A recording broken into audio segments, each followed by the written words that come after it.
Had you off in the book list. Had you off. They had your picture and they put that. And they introduced you. One door. One door? That was about Custer State. Did you forget that?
Call the meeting to order. We'll start with the Pledge of Allegiance. I pledge allegiance to the flag of the United States of America, to the republic for which it stands, one nation, under God, indivisible, liberty and justice for all. Morning, everyone.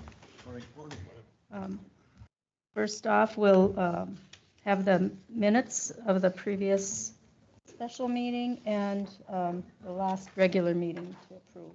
Sally had sent them out to us.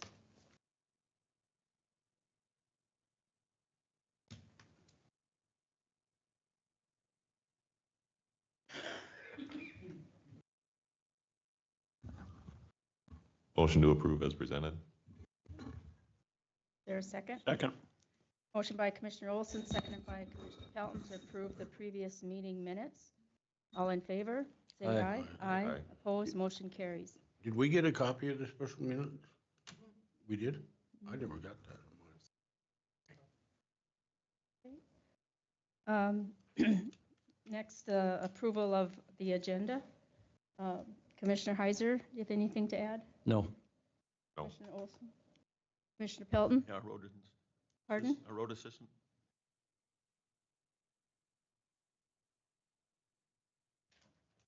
Commissioner Kleeman? No. Sally?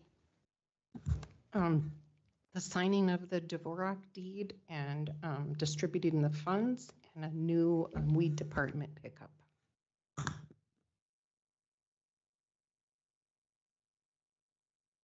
there a motion to approve the agenda as amended? So moved. Second. Motion by Commissioner Pelton, second by Commissioner Olson to approve the agenda as amended. All in favor, say aye. Aye. Motion carries. Okay, next up, we're going to move Jeff Simon and, Ellison. I almost said Alicia. I knew that wasn't right. Ellison from WDEA here. So, Well, thank you, Madam Chair and members of the commission. My name is Jeff Simon. I'm Executive Director, the current Executive Director of the Western Dakota Energy Association. Dunn County is a longtime member in good standing. Our association was formed actually almost 47, going on 50 years ago, really, as a joint powers agreement representing the oil-affected communities, counties, school districts in Western North Dakota regarding the impacts that the oil industry brings to it. And we look out for your interests in Bismarck at the Capitol during the legislative session. We're there every day because there are some who don't understand those impacts, and we need to make sure that because of the gross production tax distribution formula, the revenue sharing formula of the taxes, that the communities in Western North Dakota continue to get a fair share to address those impacts because, as you know, the oil industry doesn't really pay property taxes. This is an in lieu of tax. And it's the way they support communities in the West, and we need to make sure that continues to be a fair shake. We are in the midst of a road trip, you might say, to introduce my soon-to-be successor to my right here, Allison Ritter. I am planning to be at least semi-retired as of the end of June, and Allison will be taking over, and I'm going to turn the mic over to her to just let her tell you a little bit about herself and her background lies and how she's really well suited for this job. Thanks, Jeff. Madam Chair and members of the commission, my name is Allison Ritter, and I'm originally not a North Dakotan, but I've lived here for almost 20 years now, so I feel like I'm fully integrated as a North Dakotan. My husband and I live in Bismarck. We have 2 sons who are active in their school and in sports, and really my background, I came to North Dakota to be a reporter, and I had dreams of going big places and going to Minneapolis, and my college professor told me, you're going to meet a man in North Dakota and you're going to stay. And that's what I did. And so from reporting, I moved on to the state's oil and gas division, where I was there from 2011 to 2018. And I worked very closely with Lynn Helms, who was the former director. And I was there during the height of the Bakken. And so Western North Dakota oil and gas development and coal development is very close to me. And I've seen the impacts that it had and it still continues to have. And so I was asked yesterday, well, how can someone in Bismarck fight for someone who is in Western North Dakota? And I said, well, that's really simple, because Western North Dakota is in my heart. And I came up, really, I felt like I grew so much in the 7 years that I worked for Lynn and saw the impacts and met the people of Western North Dakota. And so that's something that I'm very excited to continue to do for the Western Dakota Energy Association. I think my background as a storyteller and a journalist and just the relationships I formed really while at the oil and gas division and continued on in my public relations career will serve the association well. And I look forward to doing that for all of the counties of Western Dakota Energy Association. One thing I just want to share with you, one of the functions of our association is education.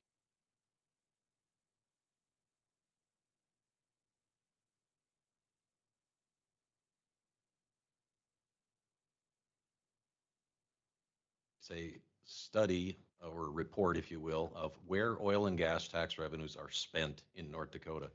So all those folks on the eastern side of the state understand that they're benefiting from everything that happens out here as well. A good share of the revenue is distributed throughout the state through the Resources Trust Fund, the Outdoor Heritage Fund, the Common Schools Trust Fund, et cetera. So everybody gets a share of it. We put this together every 2 years, prepared for the legislative session in partnership with the North Dakota Petroleum Foundation. And I want to give credit to a guy at the back of the room over there in the corner, Brent Bogar, who is a consultant to our association. We call him the numbers guy. And if you look through this report, you'll understand why. If you'd like just the direct details and you don't have a paper copy, it is on the homepage of our website at ndenergy.org. It's something we're really proud of and we think is very important to continue to do. And we'll do it again and be ready for the 27 legislature.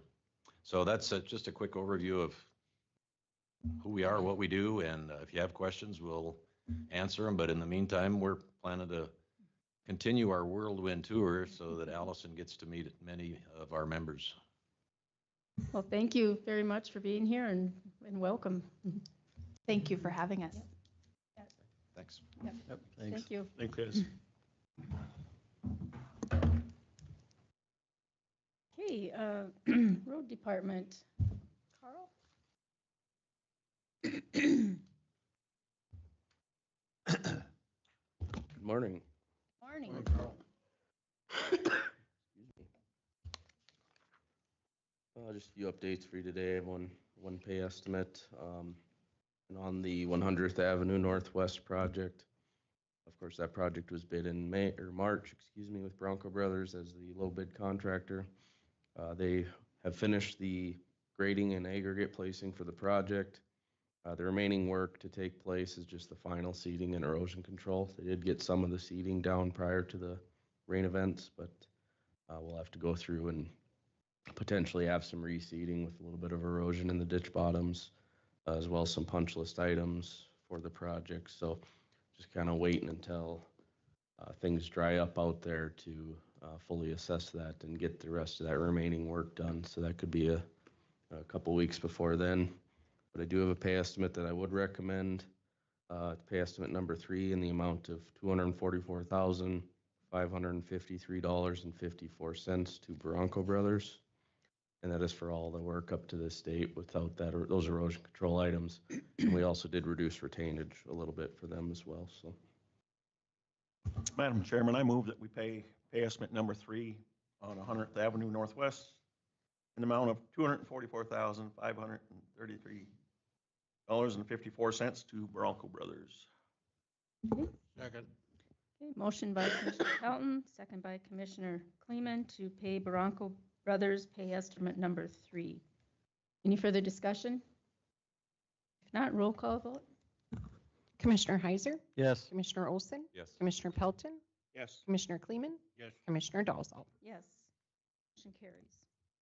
Okay, on to design projects, 92nd Avenue, we're just working through the final easements on that project. Hope to have them wrapped up fairly soon and identify a bid date. 12th Street, working on the final touches of those plans. We do have the 404 permit that we acted on last meeting, and I believe the invoice for that is in the bills for the mitigation credits. We're working on the easements for that project as well. I do anticipate that to be a bid opening here in the coming months as well that we can identify a date on soon.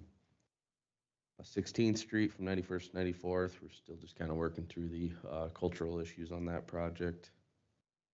20th Street Southwest, we did complete our preliminary design, working through some of the final design touches on those, as well as putting the permit together for that project. There's not a lot of cultural out on that one, so we feel like we can push our way through that one fairly quick. 86th and 98th Avenue projects, we're kind of finalizing our preliminary designs for those, and evaluating our environmental and cultural impacts. The 2026 projects, excuse me, we're still working through our final field survey. Just got a few weeks left up there on the 79th Ave project. We do have the environmental and cultural surveys planned. They were supposed to be taking place already, but with this rain, that may hold those back a little bit.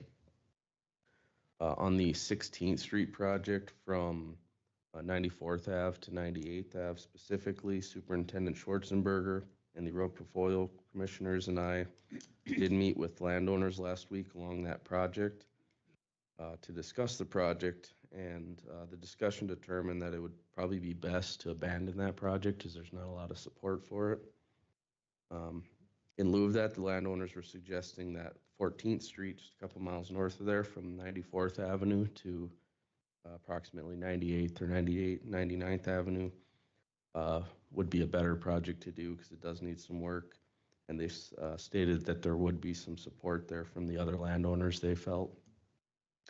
This is a fairly heavy trafficked road with a lot of scoria pits along there, so there's a lot of truck traffic along there. So that was a recommendation by them, and something we discussed with Superintendent Schwarzenberger and the road portfolio commissioners and I. So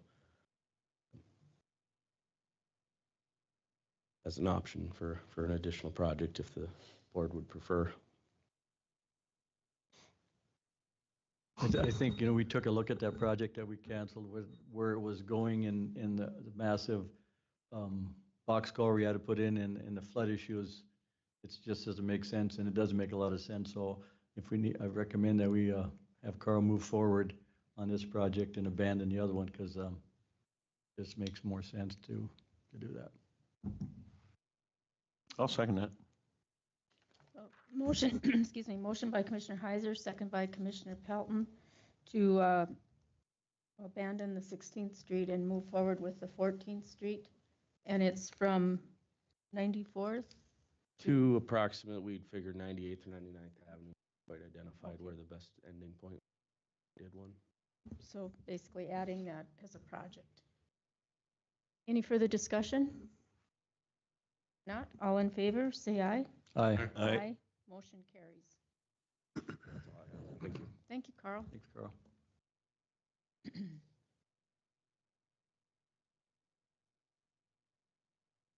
Commissioners, Morning. Morning, Darren. some updates for you as well, some documents needed to get authorized.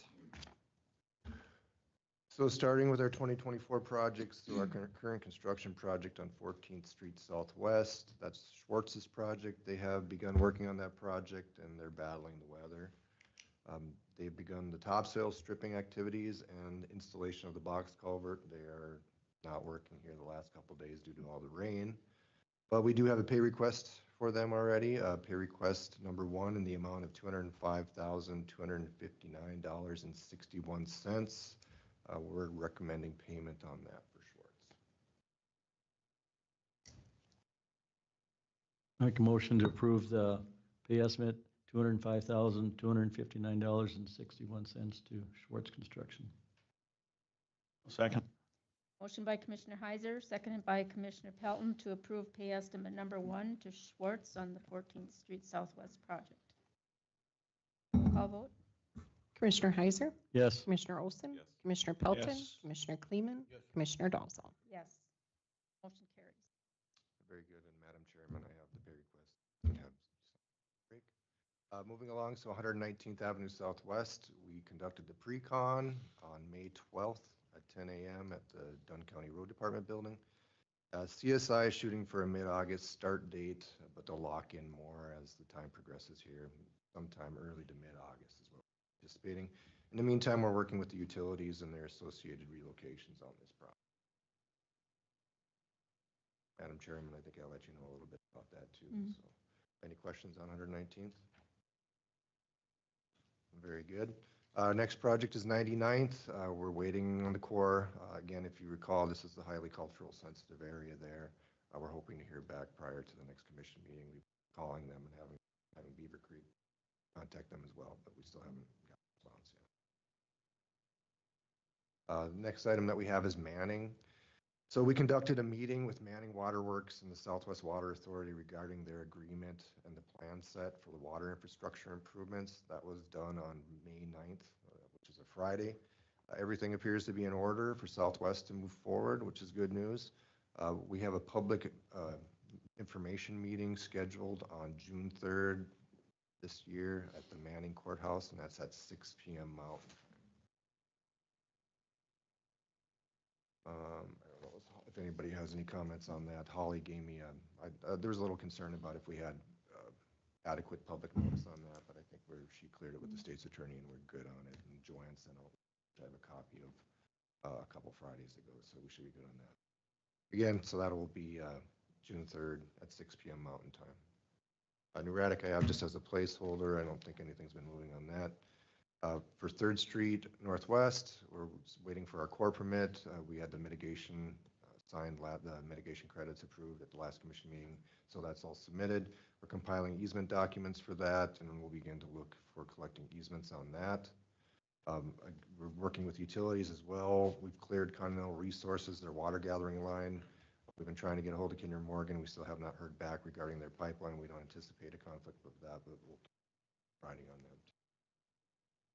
The next item, these are action items on these two projects. We have 7th Street Southwest from 97th to 94th. We received the jurisdictional determination from the Corps back on that here, and so we'll need to mitigate 0.40 acres via wetland credits at that cost of $85,000 an acre. So what we're looking for is approval to purchase the credits in the amount of $34,000 for this project. If agreed to, we have the core permits ready here too that Superintendent Schwarzenberg can sign off on, and then we can submit them right when we get back to the office. So I'd be asking for a motion to approve the purchase of those credits. And this is 7th Street? Yes, ma'am. That's the first part of 7th And, Street. and the amount? $34,000. Okay. And So the amount of 0.4. 56,000 that's on the, That's the second part. Okay, So okay, the I 7th see. Street is broken up into two credits, so they're Oh, I two see. different projects. Yes, ma'am. There's 0.4 acres on this first stretch that the Corps is requiring us to mitigate and purchase credits on for 34. And then the second part is 0.6 acres in the amount of $56,000. I don't know if you'd want to do one motion or two separate motions, however. one motion, Okay. if you mention both. I'd move that we go ahead and approve the wetland credits needed for 7th Street from 94th to 97th and 97th to 101st. Second. Motion by Commissioner Pelton, second by Commissioner Heiser to approve the wetland credits on the 7th Street project. And 0.6 acres total, is that right? No, ma'am, so 0.6 on 101st to 97th, and then 0.4 from 97th to 97th. 1 acre total. Okay, okay. All right. Any further discussion? Not, all in favor, say aye. Aye. Aye. Motion carries. Need a Thank roll you. call for that? We're not, We're spending money. wait, it's, yeah, we can do roll call. Commissioner Heiser, Yes. Commissioner Olson, Yes. Commissioner Yes. Pilton, Commissioner Kleeman, Yes. Commissioner Dalzell. Yes. Thank you. So moving on to our 2026 projects. So we've begun work on 115th Street Southwest. I have contacted all the landowners on the project, got some good feedback. We've got permission to survey. Control resource. Planning on starting tomorrow, with weather permitting. It's just probably looking like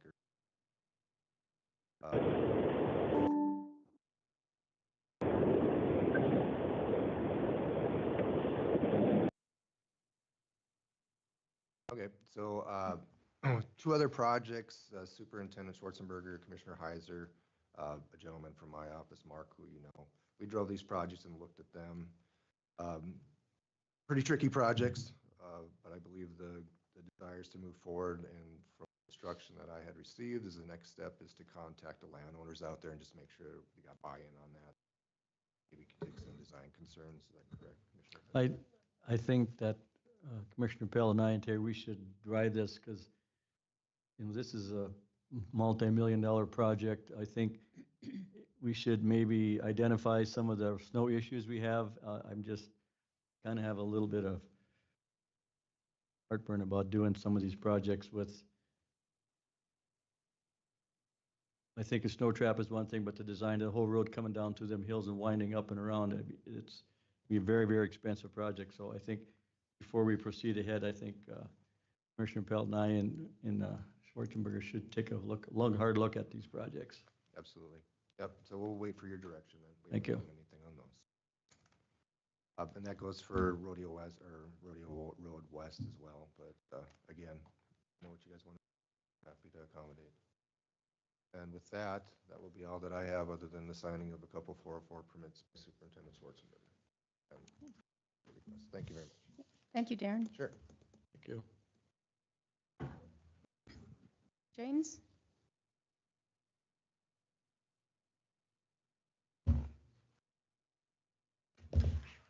Madam Chair, good morning. Morning, Commissioners. Morning. Morning.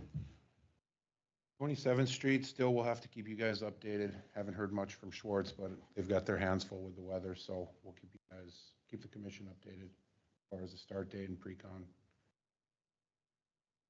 109th, plans have been delivered to Superintendent Schwarzenberger. We asked that the road department take 2 weeks for review. In that time, we'll have easement documents completed for them to approach those landowners. On 82nd South, 95% plan set has been submitted to the road department. We're working on revising easement descriptions and documents to support the new standard. On North segment, preliminary plans have been submitted to Superintendent Schwarzenberger for his review. Position, we did provide some digital files to aid the road department in negotiations. We'll work on providing these same tools for the remaining projects. Make things a little easier in the field to negotiate with these landowners. Any questions on those projects? Thank you. Thank you. Thanks, James. Thanks.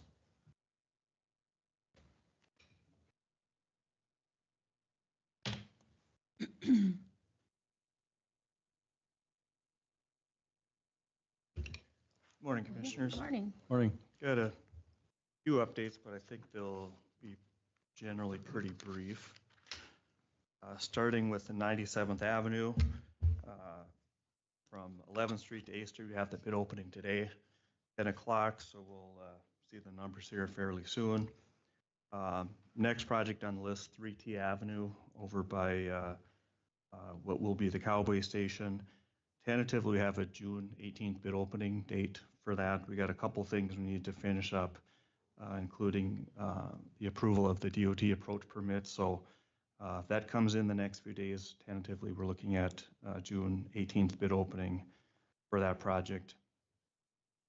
A project that was discussed a little bit at last meeting, the Pinewood Meadow subdivision, just south and southeast of New Raddick.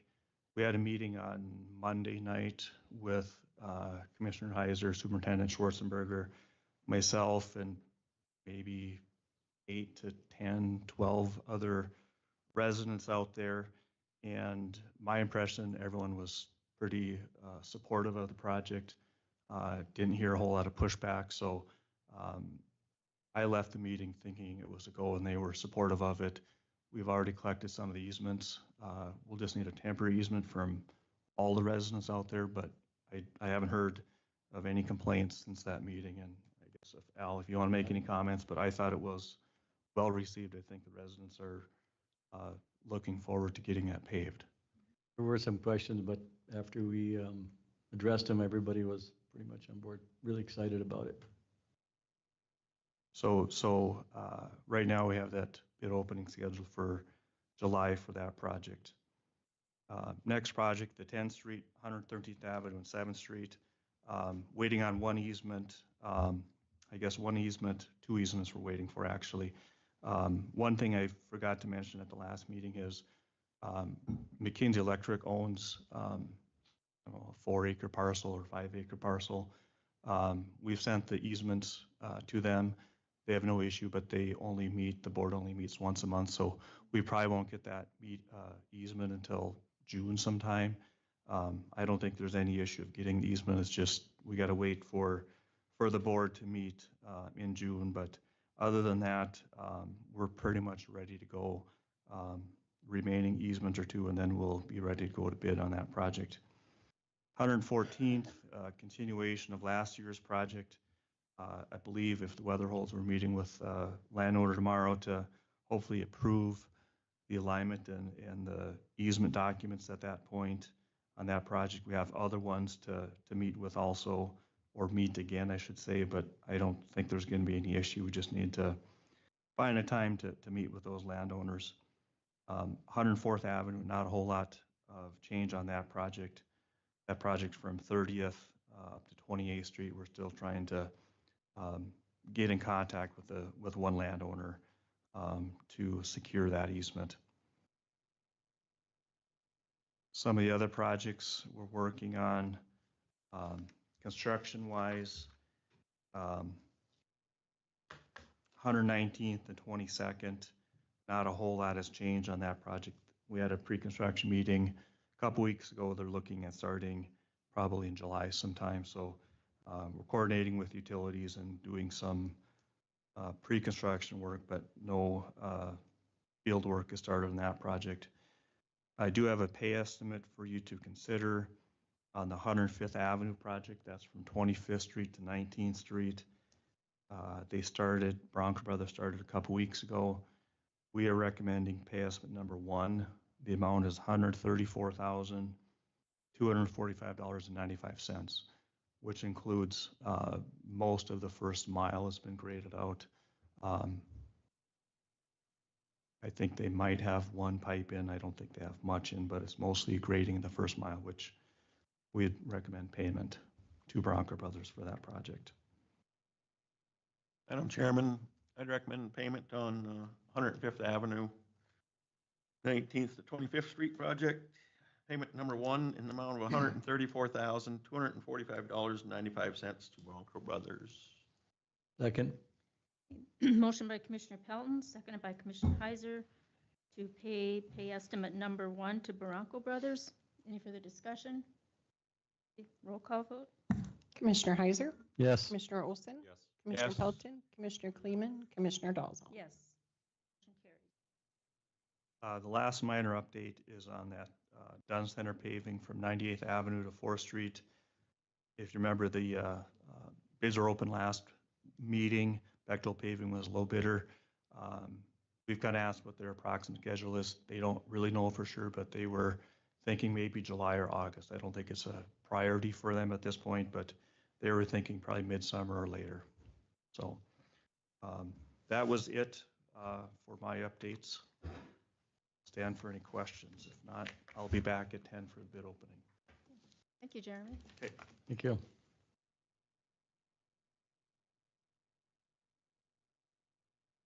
Sally, Dvorak deed? So on the Dvorak property that we're purchased to build the public safety building, we got the survey, purchase agreement, and now we have the final deed that is going to be signed today. So I just wanted to update you on that and get permission once it's signed to distribute the $500,000 for that. It will come out of the budget that we already have for the new building. Is there a motion to approve the deed and that payment of 500,000? Madam Chairman, I'd move that we approve the signing of the deed and distribute the funds for the project. Second. Motion by Commissioner Pelton, second by Commissioner Olson to approve the deed and the payment of $500,000 for the land from the Dvoraks. Any further discussion? Not roll call vote? Commissioner Heiser? Yes. Commissioner Olson? Yes. Commissioner Pelton? Yes. Commissioner Kleeman? No. Commissioner Dolzall? Yes. Motion carries.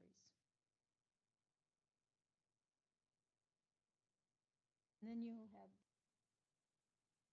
Yes, so I was approached by the weed department yesterday, and they are in need of a new pickup for their department. We do have funds and an already budgeted line in the federal mineral monies, so I just wanted to get permission for them to purchase that new vehicle. They have one picked out. They got a copy. They don't have one picked out yet. We just wanted to get permission first before they started looking. Madam Chair, I make a motion to approve the pickup. And they're going to bring a price to us when they get it, or?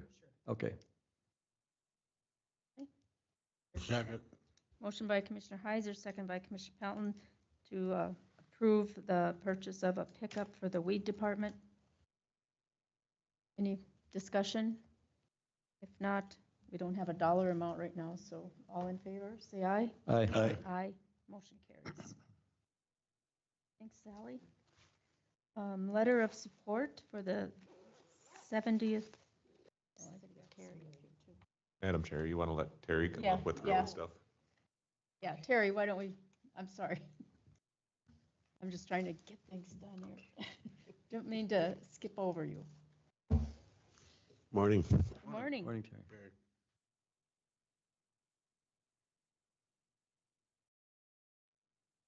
I guess as far as the road department, we haven't been, it's been pretty much shop days because of all the rainy weather, so roads have been shut down since, well, they were shut down last week and then they were shut down this week too, so. Hopefully tomorrow they'll open back up. Because oil companies are getting kind of antsy. But it has been saving our roads. And we have one utility permit. That's on 114th Avenue over by Justin Nupin's. And it's just for an underground electric for Mackenzie Electric, and recommend approval for that. That's the only one. Yep, just one today. Motion to approve the permit. Second. Motion by Commissioner Kleeman, seconded by Commissioner Pelton to approve Mackenzie Electric's underground permit. Discussion? Not all in favor, say aye. Aye. Aye, motion carries. And then, just to let you know too, we filled the operations manager, and Dakota Schnell is in that position now. Who's that? Right. Dakota Schnell. Oh, Dakota Schnell.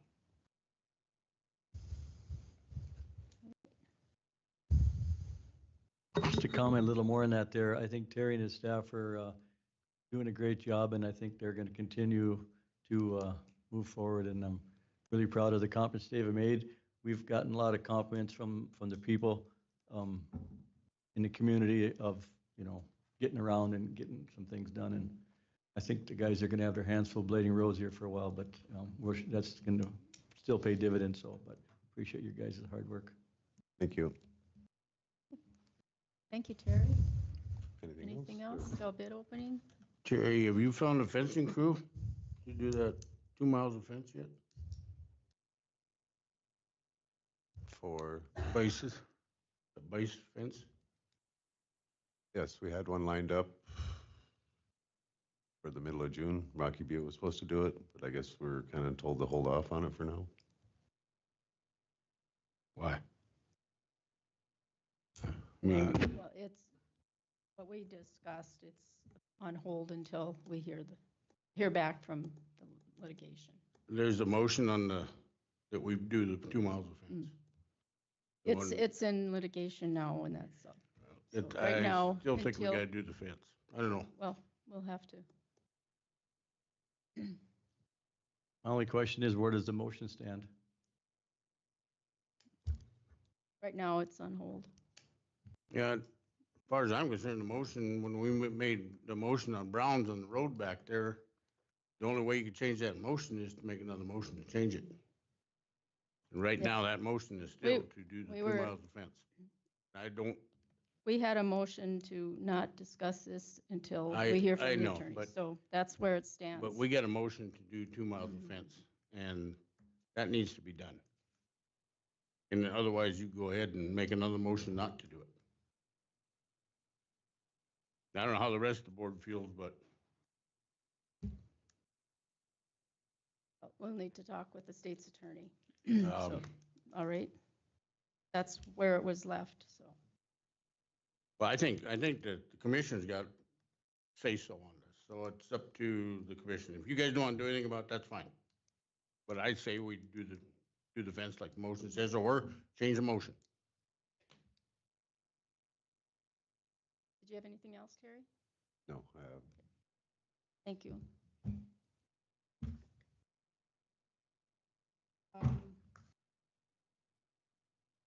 As road use, the road assistant position, Craig, you had brought that up.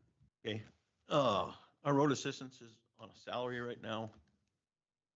I mean, we gave him a new position and he's making less money than he was before. I think that position should be turned over to hourly.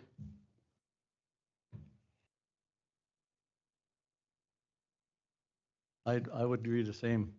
'Cause, So that would mean overtime, correct? Time and a half. Yeah, it'd be just like all of our other employees. I don't know, Jesse, could you?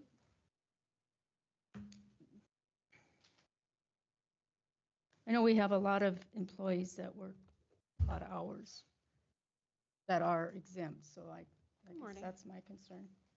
I did bring some paperwork for you guys. If you don't mind, I'll pass it out quickly.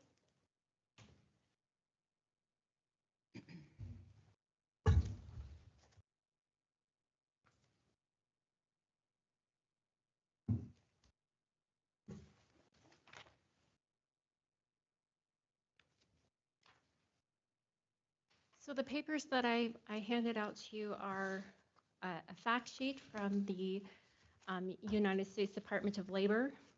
There's also a packet from North Dakota Century Code, and then the job description for the assistant superintendent.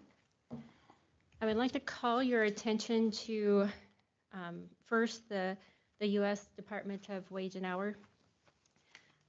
There is an exemption test, there's a duties test, and this position, based on the job description, would fall under that exemption, the executive exemption, which means it would be classified as exempt from overtime. In North Dakota Century Code, they reiterate what the U.S. Department of Labor has for exemption status. That's highlighted on page 1 for you. And then again on page 5, Century Code reiterates that the types of employment exempt from overtime provisions are any employee employed in a bona fide executive, administrative, or professional capacity.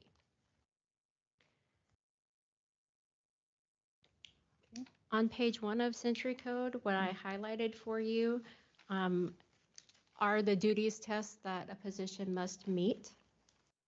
And if you look at the job description as it stands for that position, it does meet those duties tests.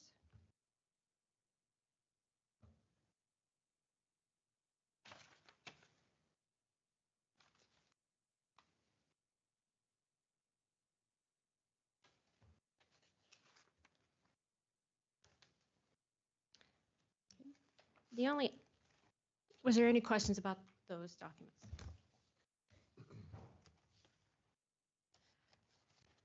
If I might, the only other thing that I would want to ask the board to consider when choosing to move this position to hourly rather than salary is that the county currently has 13 salaried positions. 4 of those are elected and 9 of those are appointed and are hired. The current DBM or pay range for the assistant superintendent is the same as one of our other salaried positions. Currently, the assistant superintendent that salary is higher than the other position that is in the same DBM. That position has been filled by the same person for 2 years, and the assistant road superintendent is new to that position. Also, we have another position that is a department head position that is rated at a C4-3 level. That person has been in that position for 1 year, and they are also paid less than the assistant superintendent. My recommendation to the board is if you want to consider changing an exempt position to hourly, to please analyze all of the positions that we currently have as salary and adjust them accordingly to make certain that we mitigate any risk for the county. My question would be, when you're talking salaried people, how many people are salaried in the road department you're talking about, or how many people are in this courthouse that are salaried? I'm sorry, what was the question? How many? My question is, I mean, how many people in the road department are salaried? 2. 2. When you talk to these other people, the way I feel their job duties are way different, so There are also 2 people in the sheriff's office that are salaried. The other people that are salaried are at the department head level, so some of those are a department of 1, some of those are a department of more than 1. So in the past, the previous assistant road superintendents, were they exempt or hourly? They were exempt. Okay, so it's been this way. Yes, ma'am. Yeah.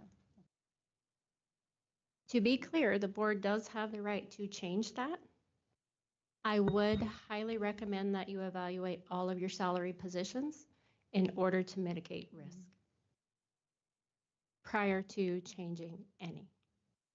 Well, and my concern is the amount of overtime. I understand there's work, but now, there's also, I don't know how you delegate, within your department, but it seems like things have worked fairly well in the past. I don't know why we're looking at changing it now. I know you mentioned you might be making less, but an employee, did they sign up for that position? they did, but you got to realize the position, what it is and what it entails. It entails lots of different things than other salaried people, so if the commission has the authority to make that change, I make a motion, we switch that to a hourly position and not salaried. I'll second that. There's a motion on the table to change the assistant road superintendent position, which is held by Mike Carey. Is that correct? Yes. Okay. To hourly rather than exempt. Any further discussion? What is that hourly wage? That I'm not sure. The hourly wage isn't as much as he's getting right now. It wouldn't make much sense. I think we should know what that is first. But we can have, when we have a break, our HR person could go bring that back to us and we can make a decision after that. There's a motion on the table. Yep. I do have that annual rate wage right now, if anyone had a calculator, wanted to do that math. Okay.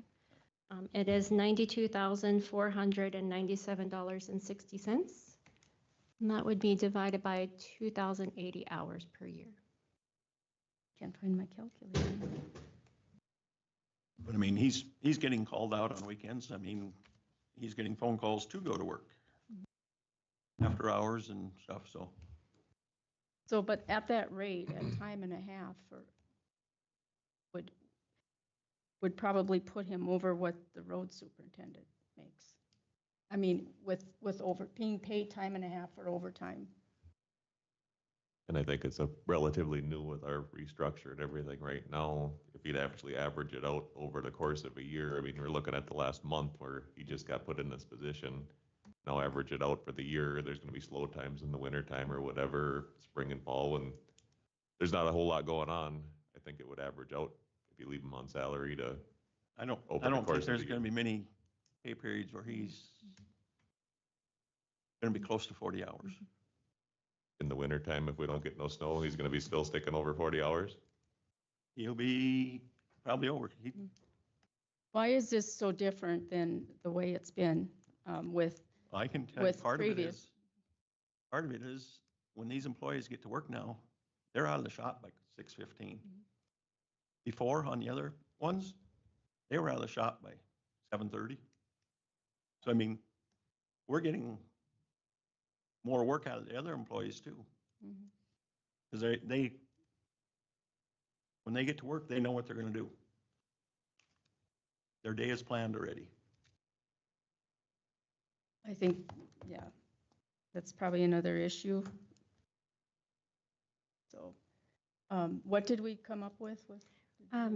If I might, the hourly wage is $44.47 and time and a half would be $66.70. I think at the $44, if you look at wages across the board, I don't think that's totally out of line. I always, honest believer, honest day's pay for honest day's work. I mean, people can be on a salary position and when their 40 hours comes home, they go home, but this position, there's not a go home. If there's work to do, it needs to get done. So that's my comment on that. Okay, any further discussion? Oh, I'm sorry, Desi. Yeah. I would just like to point out that our chief deputy is also salary, and he is also on call 24/7. And he does not get paid overtime for that. I would also like to point out that I am also on salary and take calls on the weekends and at night and deal with things when they need to be dealt with when I'm on vacation, and I do not get paid for that. I would like to point out that our tax director has been putting in many, many hours of overtime working on the new tax system. She does not get paid overtime for that. I understand that the job duties are different. I do not believe that the job value is any different from the other positions that are salary here. If we wanted to start talking, comparing wages, your wages compared to his wages, and so we can go down this path, but you know, I made a motion. I think we need to either go with it or. Okay, any further discussion? We'll have a roll call vote. Commissioner Heiser? Yes. Commissioner Olson? No. Commissioner Hilton? Yes. Commissioner Kleeman? Yes. Commissioner Dolzall? No. Thank you. Thanks for your research.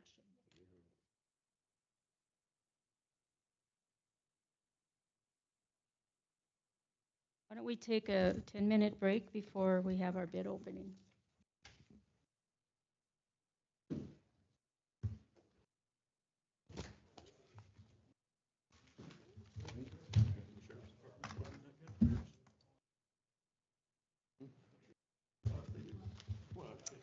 Sign those things for you?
Grading project CP 13, parentheses 2203 is from Central Specialties. Total all bid items, $1,667,870.77. $1,667,870.77.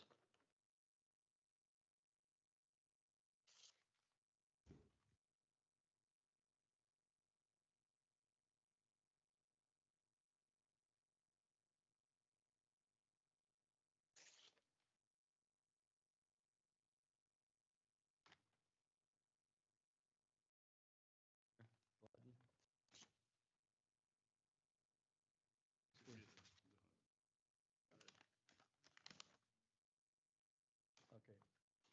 Let's make sure it's from Gladden Construction. Total all bid items, $1,718,963.69. $1,718,963.69.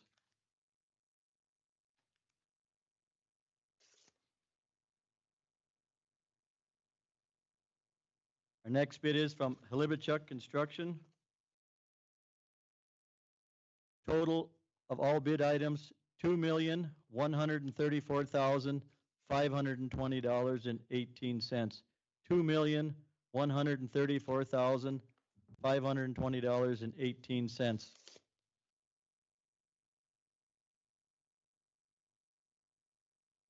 Next bid is from Martin Construction.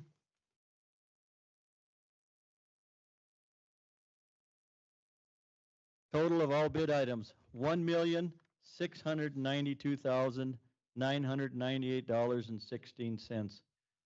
$1,692,998.16.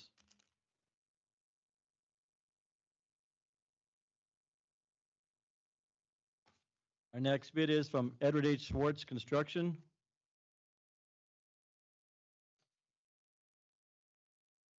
Total of all bid items, $1,967,985.43. $1,967,985.43.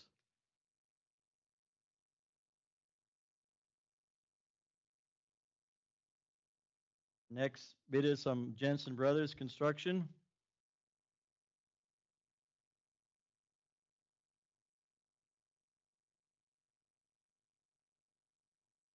Total of all bid items, $1,484,964.50. $1,484,964.50.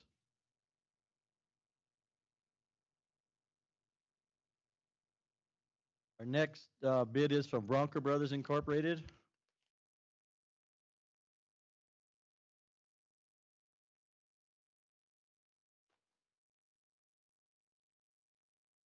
Total of all bid items, $1,513,477.79.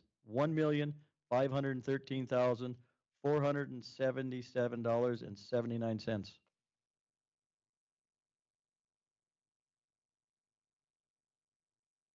Last bid is from Great Tech Company.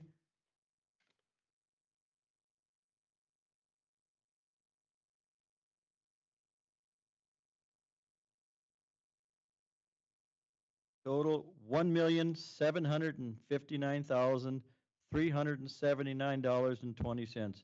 $1,759,379.20. I believe that's it. Yep. I want to thank all the bidders. We appreciate your interest in our projects. Thank you very much.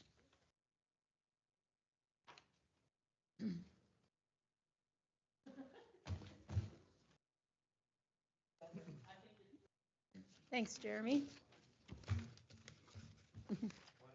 No. Okay. Is Holly in here? She is. We're good. Okay, good morning, Commission. Good morning. This morning, I guess I am just here to ask for your agreement and signing of the assessor services agreements between Halliday, Dunn Center, and Dodge. Our office has been doing the assessing for those cities since the state changed their laws in 2015 and required the education and that stuff. So the cities have opted to contract us through the tax equalization office to do their assessing, their equalization meetings, and present to state if needed. So I presented contracts to the city. Basically, I did go through our state's attorney's office. They looked at it and approved these things. It would be at a fee of $2,000 for each city, which would come back into our budget and the equalization office. And it's an ongoing contract. We bill after county equalization time, which is the first 10 days of June. So I did give the contracts to Sally with the approval of the board. I don't know if you guys have any questions on that or the duties that I do for them. Any questions? I'll move to approve.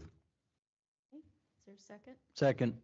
Motion by Commissioner Olson, seconded by Commissioner Heiser to approve the contracts for assessing duties with the cities of Halliday, Dodge, and Dunn Center. Any further discussion? Not, all in favor, say aye. Aye. Motion carries. Thank you. Thanks, Holly.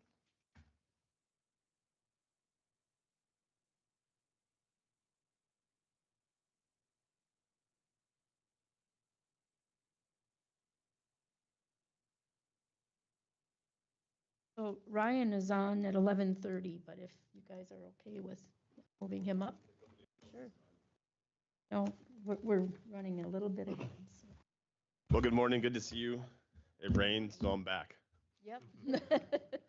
So I guess I'm here today to ask your permission to relook at the restrictions that we have in place for burning, to go ahead and rescind the banning of pits and large control burns, to go ahead and allow those when the fire index is low or moderate. You can, if I tell other questions, we've looked at it. Some other counties have lifted their burn bans, full bans. Some have lifted their burn restrictions and are allowing it this time.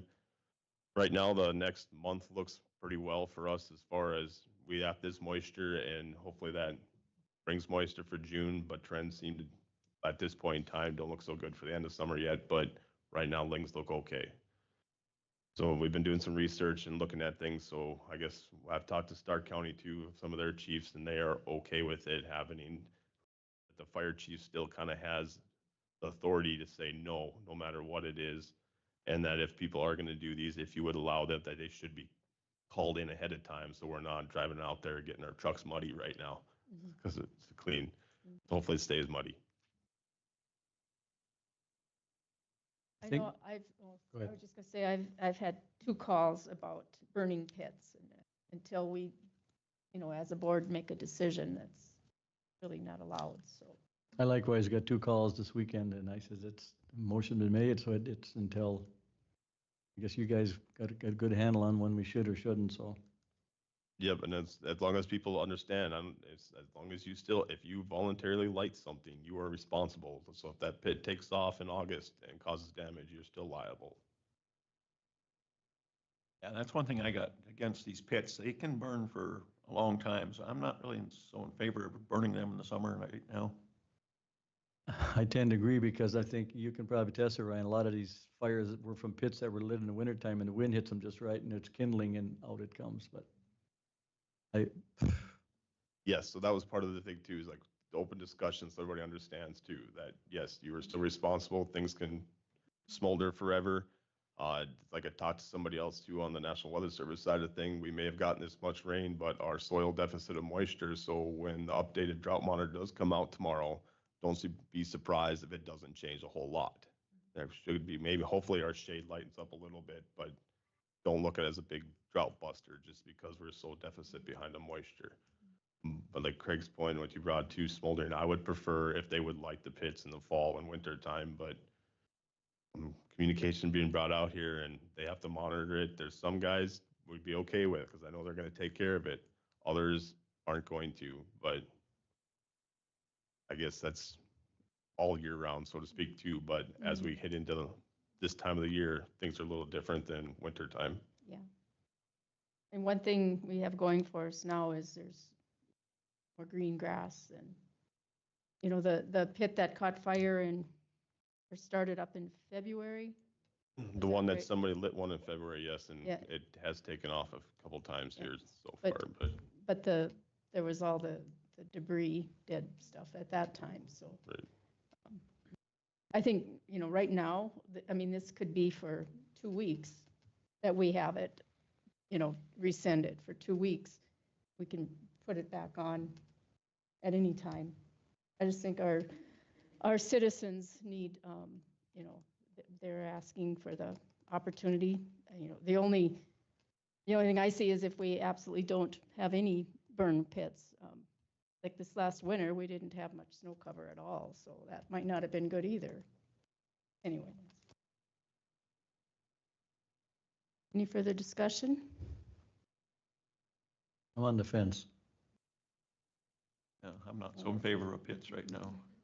Controlled burns, You know, Ryan, you've been a firefighter, you're, you know, for a lot of years, so I would kind of go in your recommendation. I just don't.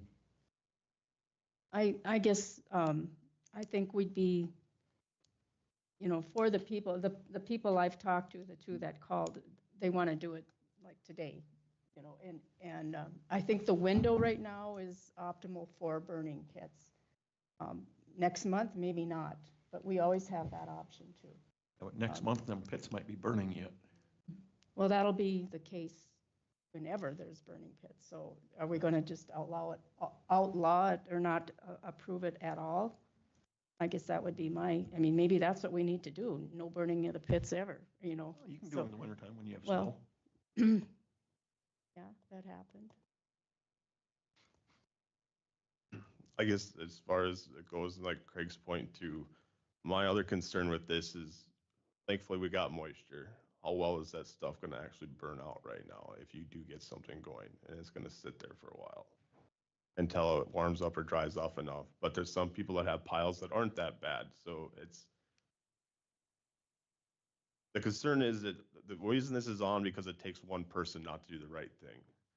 So there's people out there that are going to do the right thing and watch it because they are responsible for it until it's done. But there's other things that happen. That's why we have to have the laws in place for things, or trying to put public safety ahead of everything else. So the communication is going on and happening. I'd say I'm kind of with Al. I'm 50-50 on yes and no. But as things look for the summertime, I don't feel good about it, to be honest with you. I don't want to see this pit because we've had too much moisture where it's not going to burn enough.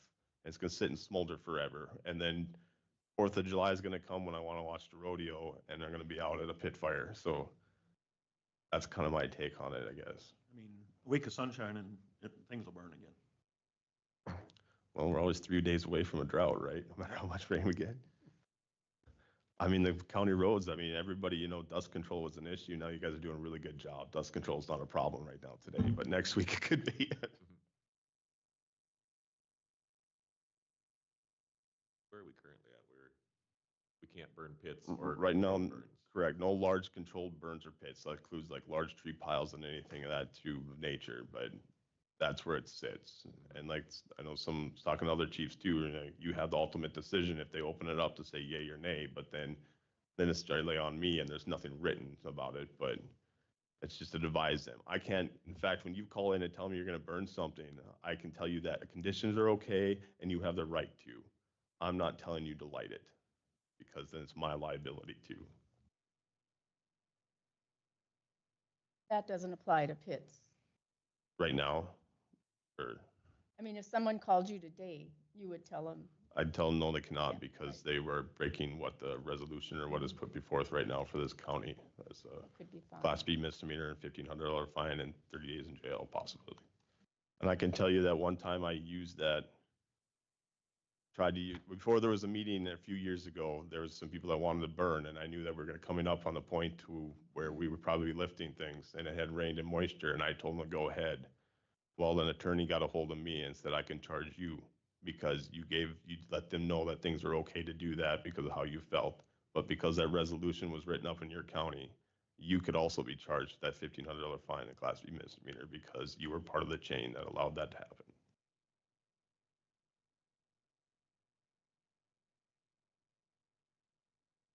Thanks for coming in. Thank you. Bring a motion or not? Stays on like it is. Leave it the way it is. I'm okay with leaving it the way it is. You and I and everybody else will be getting phone calls later about it, but there's parts, yeah. Unless you want to do it for 2 weeks. Then I'll call you on July 4th when you're cooking hamburgers. And I say, bring some out because we're hungry. No, I was gonna make a motion that we just leave it the way it is. Don't leave it the way it is. All right, sounds good. Thank you. Yep, thanks, Ryan, you. for coming in. Thanks. Hey. Here. Letter of support for Lawrence Welch.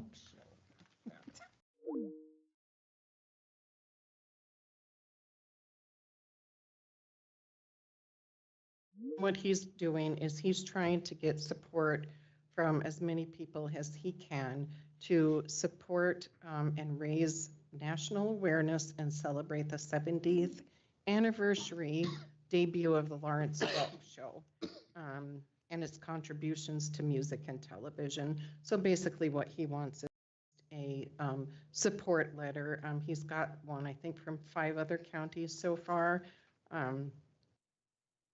Just a letter of support so that we can get that day recognized. He's not wanting any financial. No, no financial, just a letter of support. I'd make a motion for letter support, even though my parents made me watch it every Saturday night when I didn't want to, when I was a kid.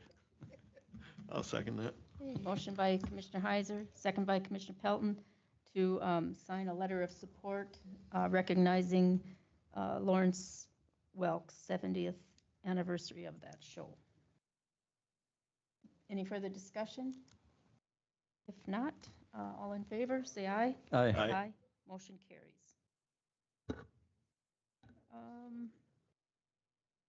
You don't have an idea what it is.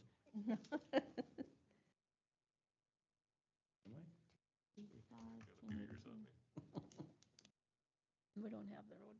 Okay, you want to look at the vouchers? They were sent out to us ahead of time.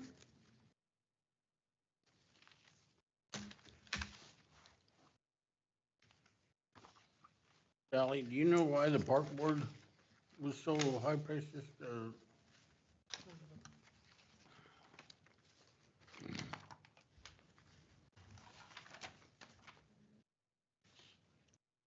too much. It looks like they're up, Bob, because they've been having more meetings lately. Just kind of, trying to come up with new things throughout the county and stuff. So most of that is for the park board for their meeting fee and mileage. That's what those are for.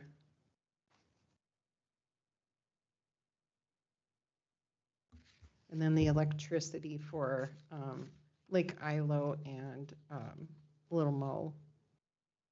yeah, I understand. I mean, that part I all got, but Yeah. there's $400 and $500 for. I don't know, they might have, I think, Bob, there's been lots of multiple meetings, I think, attending different events and stuff is in representing the park board.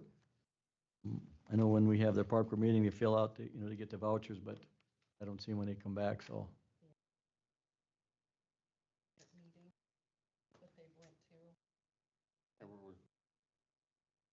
did they have that many meetings? I never- We've had a few, I haven't gone to them all either, but I mean, sometimes there were just a few of the members went. I was just wondering if someone didn't put something in for that cleanup on the park. I doubt it because that was done on Saturday and I don't think it would have had to go through the park board first, I would imagine. Yeah.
I don't know, I'll just talk to them, I'm pretty sure that, I don't know, like I said, I didn't know we had that many meetings left. That is a lot of money. I'm sure the vouchers are there, so.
Which one? They put that past, that, yeah, there's some kind of a challenge and kind of.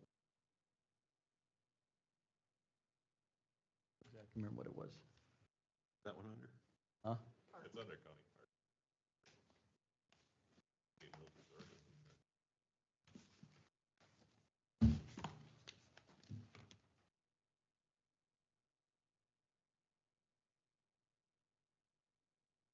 I wonder if it has something to do with this art part.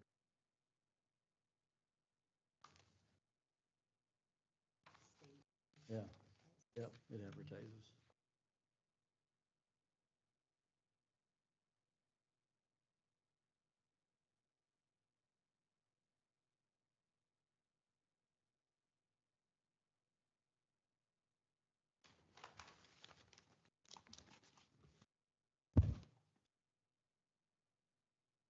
Madam Chair, I'll move to approve the bills as presented.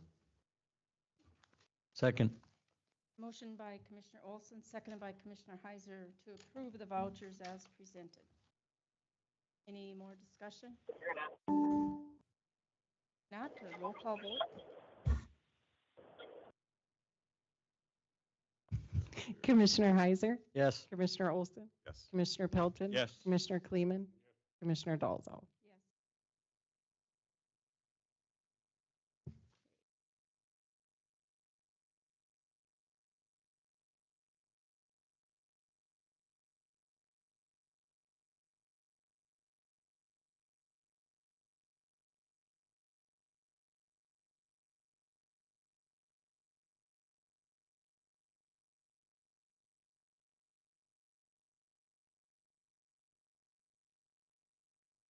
Doug is here. Is here. Go ahead. Yeah, sorry I didn't see you there. Kind of a sneaky guy. Morning, everyone. Morning. So I'm Doug Nelson, representing Mackenzie Bay. Got the president from the club, Keith Backus, he's here as well. We were hoping to have John Stevenson, he's on our board as well. I'm sure you all know him. He evidently couldn't make it this morning. I do have some handouts for you guys this morning. Thank you. What we're up to here is club has been basically around 60 years.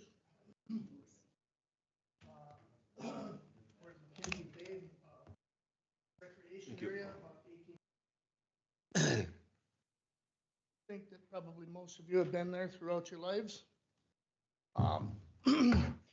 It's come to our attention the last few years that our road is getting in pretty tough shape, and it's finally, we've patched and banged around and did as much as we can as far as a club, and spent a lot of money and time on it, trying to get it taken care of, and it's deteriorating now to the point where it's becoming a safety issue.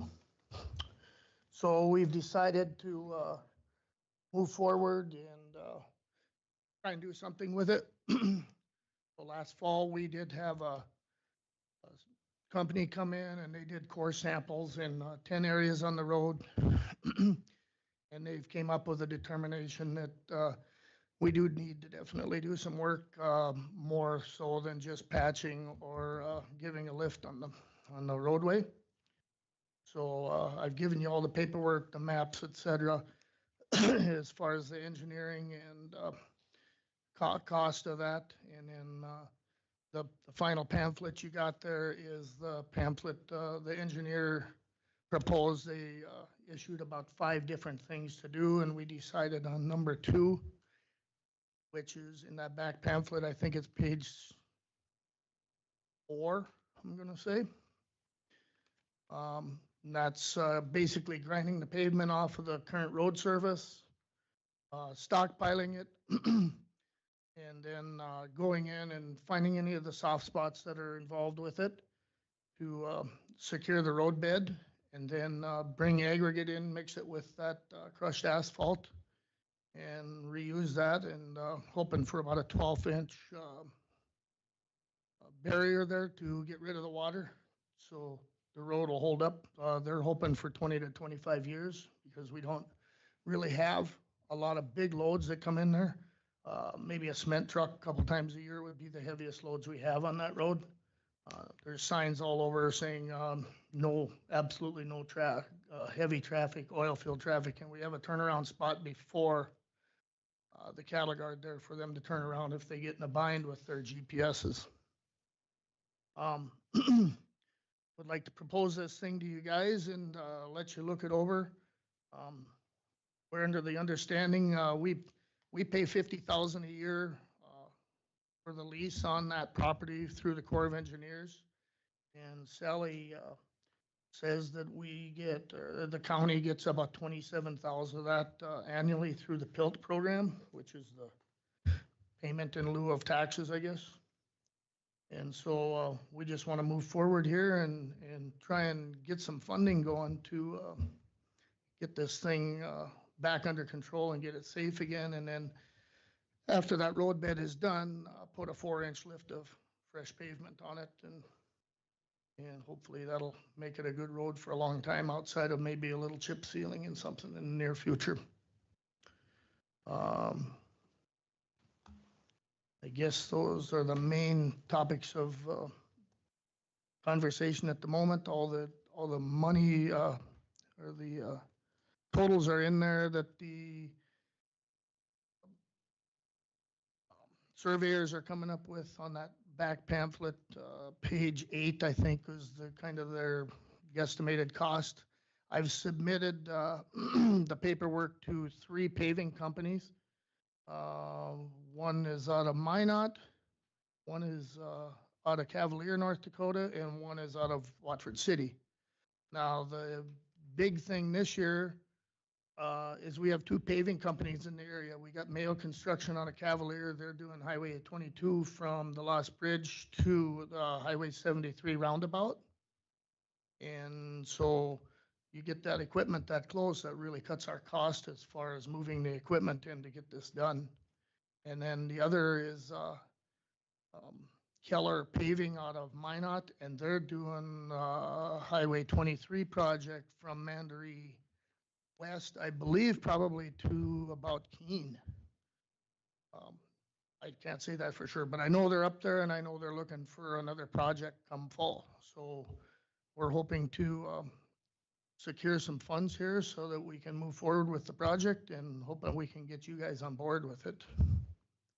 And the other thing is, I don't know if all of you watch the water levels, but Lake Sakakawea water levels pretty devastational right now. And of course, the Little Missouri camping area down here, that's going to be probably out of commission until maybe late July. They're forecasting there's a possibility of the 1835, 1836 area for water. So might not get to use that at all this year. So that's just going to put extra pressure on us as far as that public road. We have 2 usable ramps currently, and it gets really busy down there. And now with that place out of commission, that's just going to make it that much worse. And then we got blessed with this rain. And so this road is going to just deteriorate a lot faster this year. I'm not gonna complain about the rain, we'll take that. So Doug, this road's approximately, on the second, third page here, it's like 1 3/4 to 2 miles? Yeah, 1.75 miles, I wrote it at the top of your map on the top of the page there. 1.75 miles where the road starts, down to the ramps. How much are you asking us for? Well, proposal is 1.8 million for the project, and the engineers want about 200,000 for their portion of it, so we're looking at about a $2 million project. And we have a couple other things in line that we can work with. We're hoping that you guys will bless us with as much as you possibly can on this. And then we have one of our members of the club works with the state, and he thinks he can maybe get the Game and Fish to kick in some, because they do help us with boat ramps and the fish cleaning station, and we have to provide that road for them. So we feel that they could be obligated to kick in a little money on this thing too, but it's just beginning to go out here and look for funding. How many homeowners are in that, down in there? Well, just the cabin area is 50 cabins, but at any given point, starting on Memorial Day weekend, there's probably 100+ campers, which this is the public road. This isn't any of the private road for the cabins. We maintain our own road for the cabins. Whose road is it? Whose ownership is it? Is Mackenzie Bay? Mackenzie Bay, we own it and maintain it and take care of it. And yep, it was the road was upgraded from a trail in 2009. And then in about 2013 is when we paved it originally. And then it was chip sealed in 2017, I believe. And then we've started some temporary patchwork in the last 3, 4, 5 years, and it's finally gotten to the point where it's no longer patchable. I believe Dunn County helped with some of this several years ago. Is that Yes, right? they did. I don't know the amount of. Dunn County, I think it was at that time, I believe it was a 60-40 split between McKenzie County and Dunn County. But of course, this project is all in Dunn County. So, and if worse comes to worse, we can go to McKenzie County and work with them as well on this, because of course we got residents from McKenzie County in there as well, besides just Dunn County, so.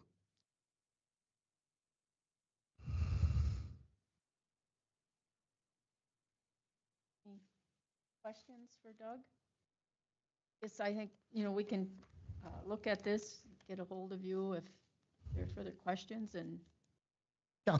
kind of look at where our road budget is. And Yep. Sounds good. Yeah, and you got my number, and I can give you guys an email if you want to email me any questions. Let us know what you come up with for other funding, so we know where. Well, I was hoping to get a number from you guys first. Yeah. And then we know how much more we got to Yeah. search for. Because you're kind of the primary grantor, hopefully, on this. How's the rest of the road holding up, Doug? It's actually really good. You're talking about 14 and 12 now?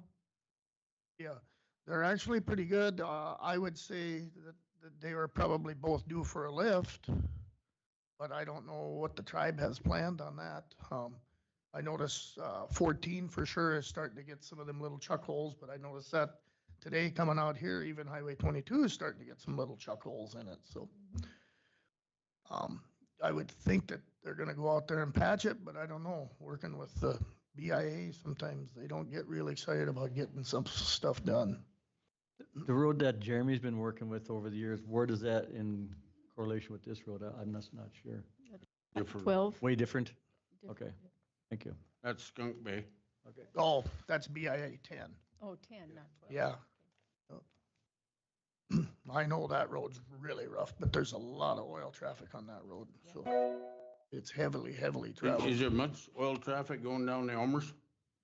Is there any there? Boy, very, very little, and that's before our road starts. I know it is. That's what I was But, wondering how that moved. there is some there, yes. But not a lot. By the way, Elmer passed away. I don't know if you guys knew that. His wake is today. Who did? Elmer. Oh, I didn't know that. Yep.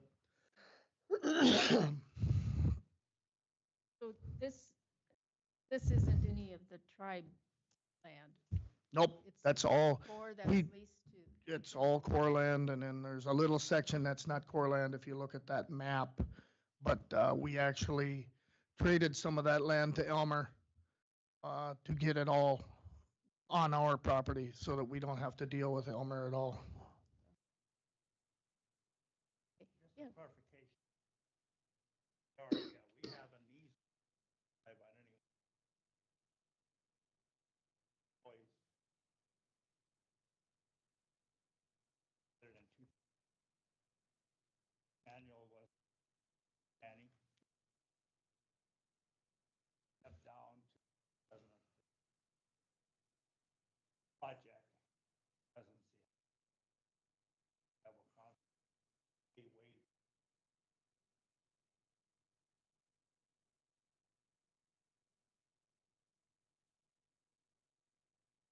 Rate increase. Elmer's Point. Last couple of years. Happens there. All that traffic. Homes on our road. Because they have no ramp.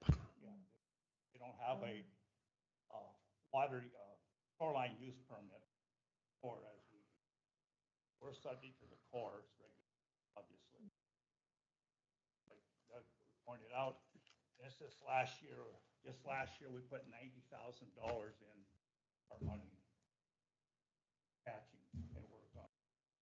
Back when they chipped and McKinley County provided road crew, us with the shovels, deal. After that, I gathered all the.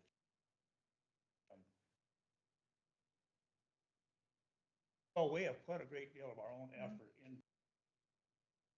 We do have the former kind of heading up the funding here, working with him. Sources, but our main goal is here in Dunn County. Property taxes. Get back from the fact that we pay Corps of Engineers. And they do not provide us any funds. All the fish and game, good on the ramp. Last time we did last time we did, it was, well, things have increased. Cost us about $1 million. We only put a figure on them. That name. Dunn County's was about $1 million right there. 60%. Had to borrow the 100,000 for a while. That cost us obviously some. We've only got 50 cabin owners. $2 million project, you can't divide that by 50. It's gonna go back to being gravel. That's the danger part right now. Areas I'm thinking we're gonna have to take a bobcat with a grinder, take some up. Fifth wheels coming in, bottoming out. The thing about it, it slowed the traffic down. Yep. Lots of fuss on it. Speed So- bumps. So actually, we're here, really looking good size of commitment.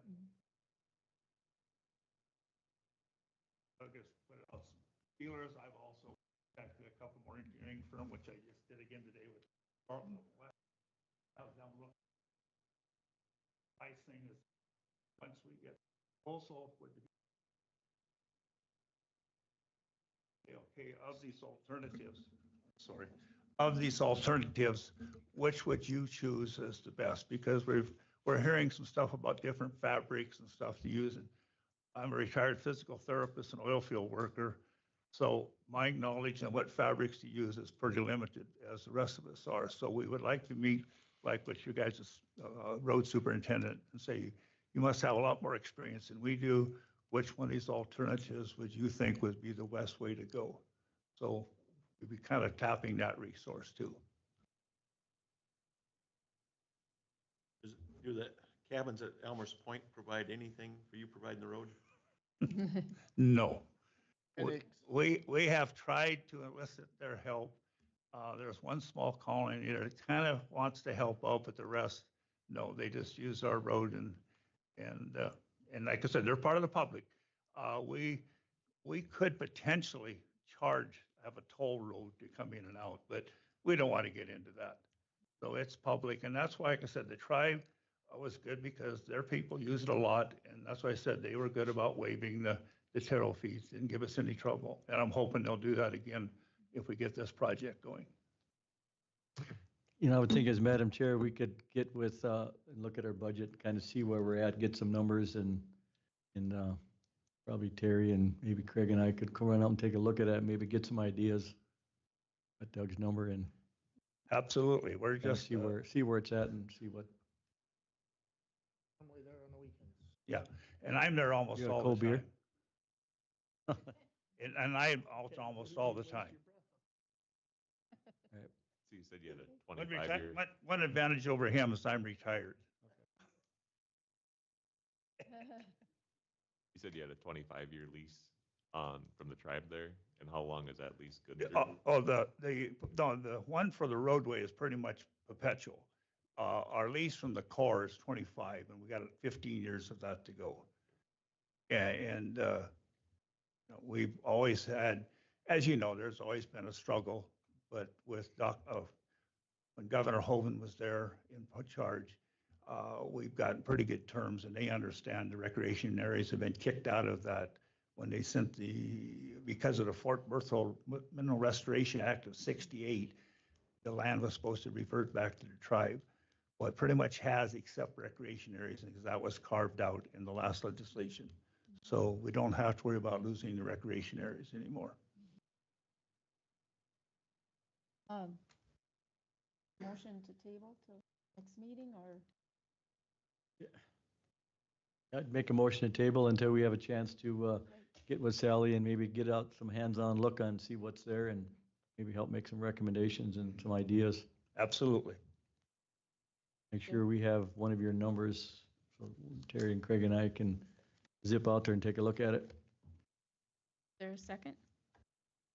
Second.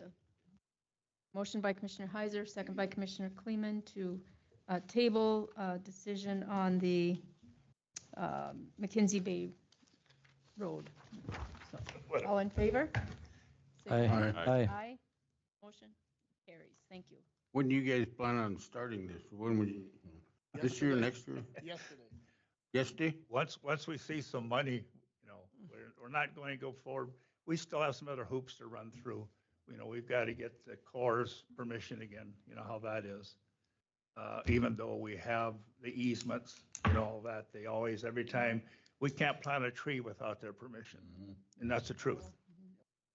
And if you cut the tree down, that's one permit. To grind the stump, that's another permit. So I'm good at permits. Thanks, you guys, Thank you. for Yep, coming thank in. you. Thanks. Sandy? Oh. Why don't we, Jeremy, are you? Yeah. At the bid, we'll take care of that.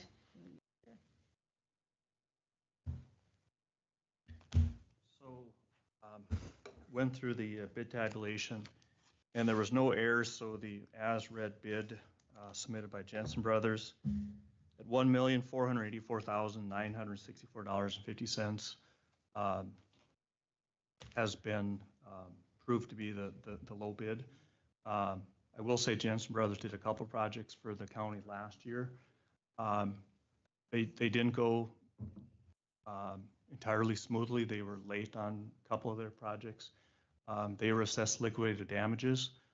but that probably shouldn't exclude them from being awarded this bid. So a little hesitant, but I would recommend awarding to Jensen Brothers for this project. I make a motion to approve it. Jensen Brothers for $1,484,964.50. Motion by Commissioner Heiser, seconded by Commissioner Pelton to award the bid to Jensen Brothers. Any further discussion?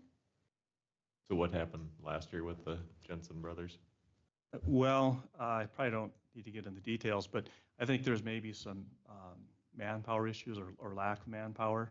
Like I said, I think they're late on at least, I know they're on at least one of the projects, but I think it came down to probably the manpower and maybe a level of expertise in the field.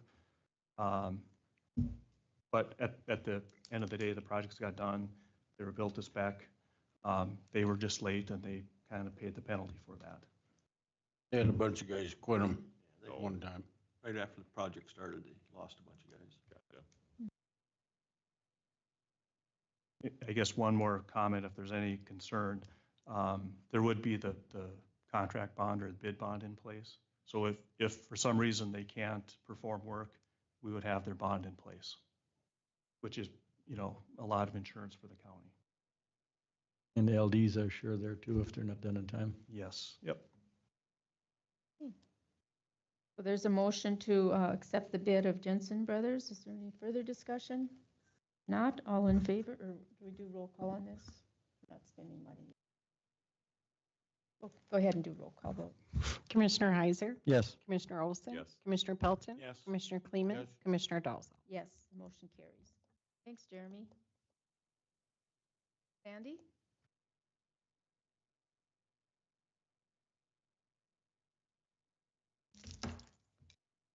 Good morning, Commissioners. Good morning.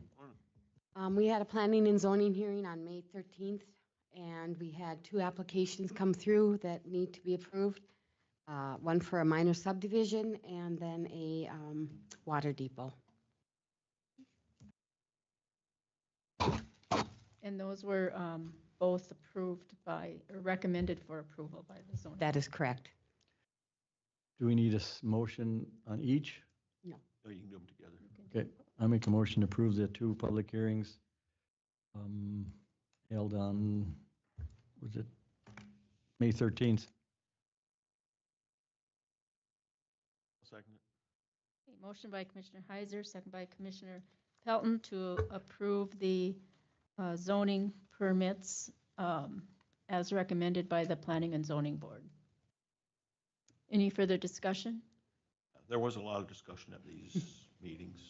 There was a lot of people showed up, and I think they were all happy when they left. I think they had concerns of the water level, where they were going to draw the water out of it. I think it's kind of, and at the end of the day, I think everybody was okay. They just needed to have some questions answered, and I think we assured them of that, so.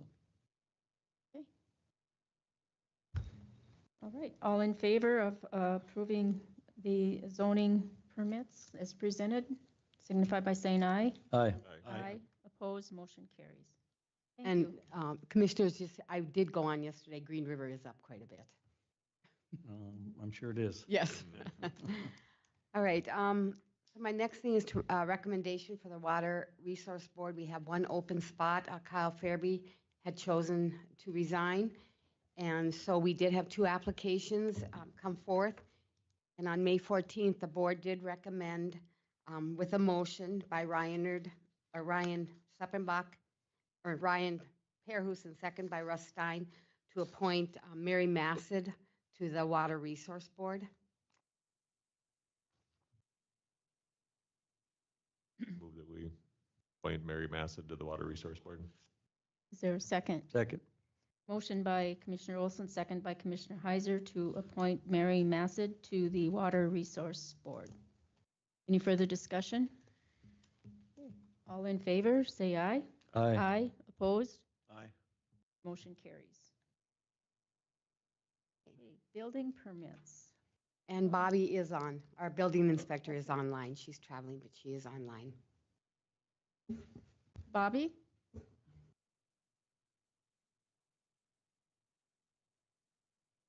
Bobby, can you hear us?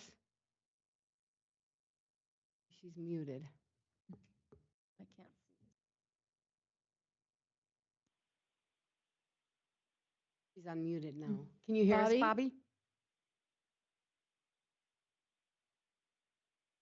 Hello, Bobby? Oh, There well, you go. can you hear me? Okay, Yeah, we can now. okay. I guess So- go ahead. Go ahead. No, you go ahead. Okay, it's been brought to my attention and people are wondering on building permits and, the county's got a program to help encourage people to build and we're charging a building permit on top of this. So, the gentleman did send me, what it's actually costing him. And so, like a base building permit is 1,009, building plan review 500, other building permits fees 943 for a total of 2452. So the question is, do we eliminate some of this fee? We give them money so they pay it back. I mean, it costs them there. I honestly believe that we still need to have our inspections so the homes are built properly. I think to get a certificate of occupancy, it's required by the bank. And it was just a question, do we leave the county fee off? I don't know. I'm just looking for, people had asked I'd bring it up. So, and like I said, it's very important that we still do the inspection because at the end of the day, I think we need to have that to ward off problems down the road. Bobby, is there anything you could add or shed light on?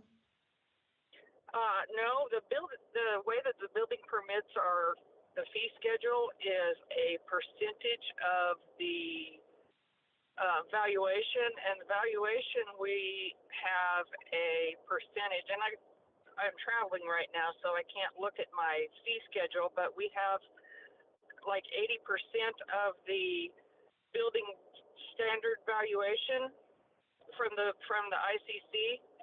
We use that for our valuation, and then we have a percentage of that for our permit fee based on square footage of the building. So we do a valuation which is way below what the tax valuation is, and it's way below what the market value is.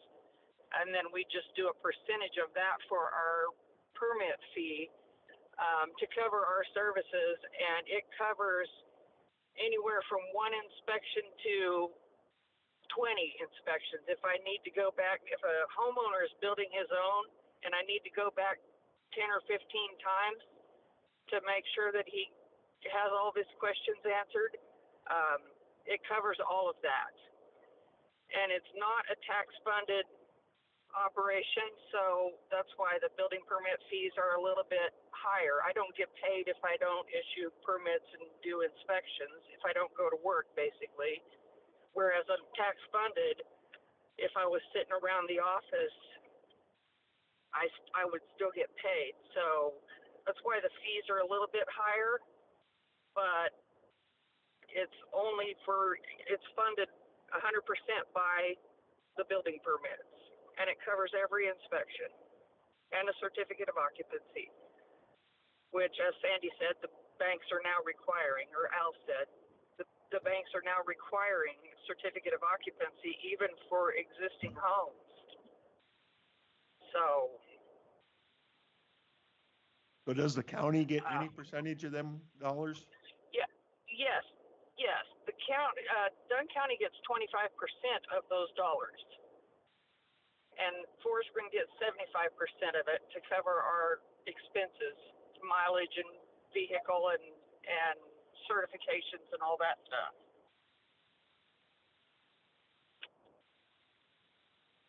Thank you, Bobby. You're welcome. Like I said, it was brought to me and they asked why. So, we talked about it the last couple meetings ago. Sandy said it needs to go there. So it went to planning and zoning. Now it's here to get what this board feels what they want to do. Was there a discussion at the planning and zoning meeting on this? Commissioner Heiser brought it up and he just brought up the issue. There really wasn't a lot of discussion on They- it because it isn't part of planning and zoning. It's the commission, Board of the board. County Commissioners, yes. Is there an original permit that they gotta get from you right away, Sandy, before they do anything?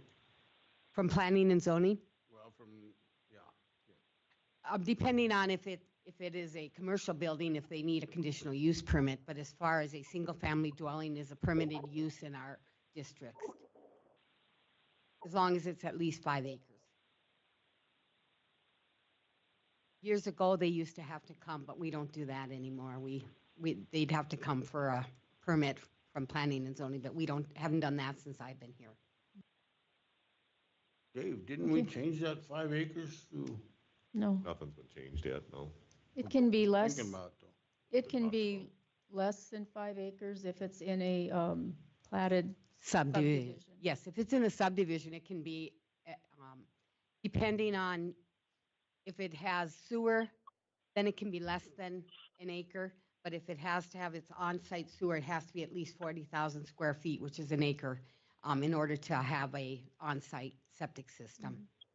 So then in a platted subdivision out in the rural area where there's no septic, rural septic system like Killdeer, then it has to be at least an acre just in order to have a on-site septic system, and that's state law. That's from the state. Who issues the building permit? Do you issue the building permit or does Bobby issue the building permit? Bobby issues a building permit. It comes through my office. I get all the paperwork ready, get everything ready, and I get everything to her and do any of the correspondence. Then it comes back to me, and then I take the payment and do any correspondence that needs to be done. Okay, so the payment comes to you and then you issue the 75% back to her office to No. cover that? Yeah, the payment comes to me, and then at the end of the month, Forest Green will submit a bill, and we pay 75% of that bill. Okay. And the other 25% the county keeps. That is correct. And then you had your notice of construction permit still, that's still a $25 flat fee, and that's just your office then? That is correct. It's like the bathtub deal, the 25 for notice of construction for that one. I don't know, I think if we're trying to get people to build here, I wouldn't mind seeing, the county waive their fee and maybe even pay part of the 25% of the permit fee. Help the people out, and build here. Yeah, I'm all for whatever we can do to help promote building. Unless you want to pay the whole thing. What, Go ahead. what's a normal fee end up being? So say you're building a $500,000 house. What is the permit gonna cost for a $500,000 house? Bobby, can you answer that? You're a little bit better with that. Well, it depends on how much of that is garage, whether it's 1 story, whether it's 2 story, whether there's a basement, because we do a reduced cost. The cost of a finished basement is the same as a garage. So it depends. It's got to be calculated based on what the plans say. We also do porches and decks for the same price as an unfinished, we do an unfinished basement for the same price as the porches and decks or pole barns. So it depends on how many square feet belong in each category as to how much it is, but it could be up to, $4,000 maybe. If most of that, if it's a 2-story on a finished basement with a small attached garage, it could be $4,000. Is that kind of an average across the county, what you've been seeing here for recent builds? Yeah. Most houses are not $500,000, but most of them are 300,000,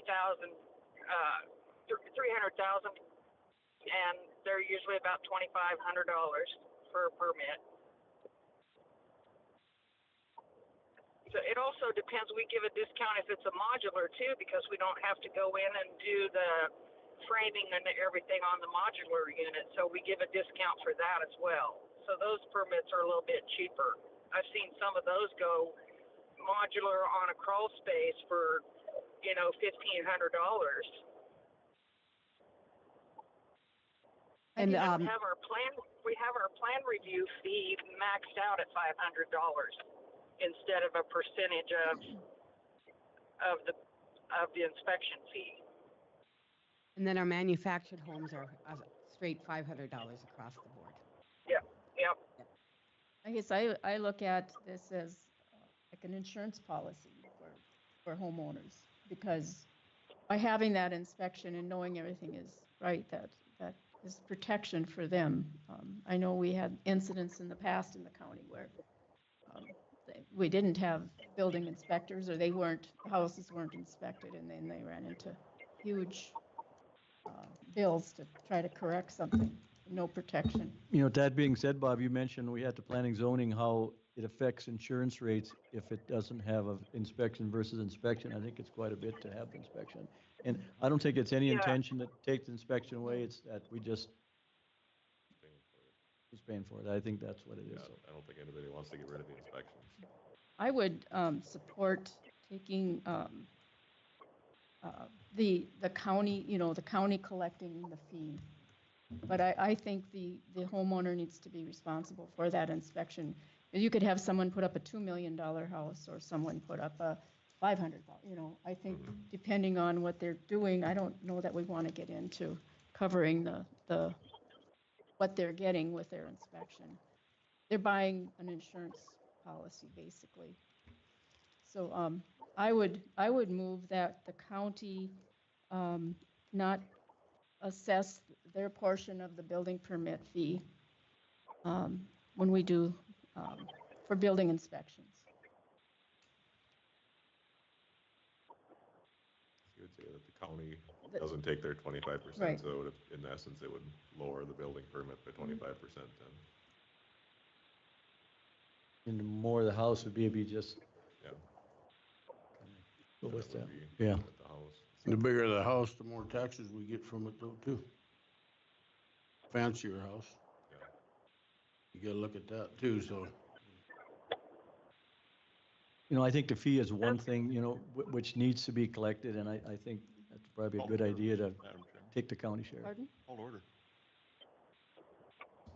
What'd you say? A call to order. Okay. Second. Second. Is there a second? Motion dies for lack of second. Okay, thanks for coming in, So, Sandy. How many building permits are we issuing in a year, roughly? Well, it depends. I don't have that number on me. There's some years we've done 50 of them. Some years we've done 20. We've been doing a lot more residential right now because of our program, and people are building in the county. And so and that doesn't include our notice of construction. That's just our building. We're seeing less commercial currently because a lot of the buildings are up right now. So I would say probably 80% of them are residential builds.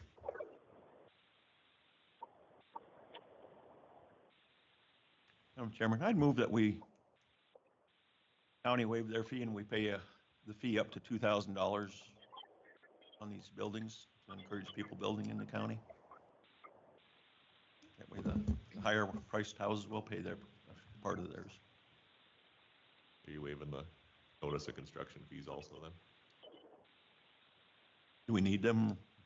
If it's, That should So be added. the notice of construction fee is basically there for the tax director's office? yep, I don't want to. We can still require it, but not charge a fee for it. Right. Yeah. So Yeah. repeat your motion. That we waive the county's fee and we pay part of the inspection fee up to $2,000.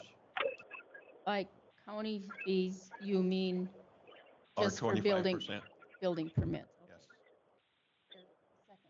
Second that one. Commissioner Pelton, so you want to take the 25% off and then pay an extra up to 2,000 after that? Is that what I'm understanding? 2,000 total. 2,000 total. 2,000 total, including the 25% waived. Okay, thank you.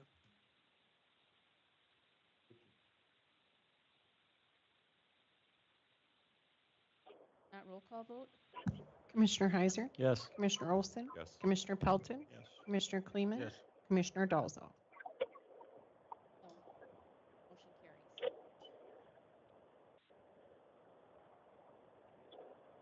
Will is here.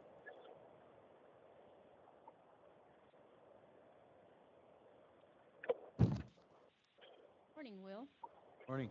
Good morning. Okay, I have 3 proposals slash projects slash building maintenance issues that I want to propose to the commission this morning. I'll start with the first one. I'll pass it out.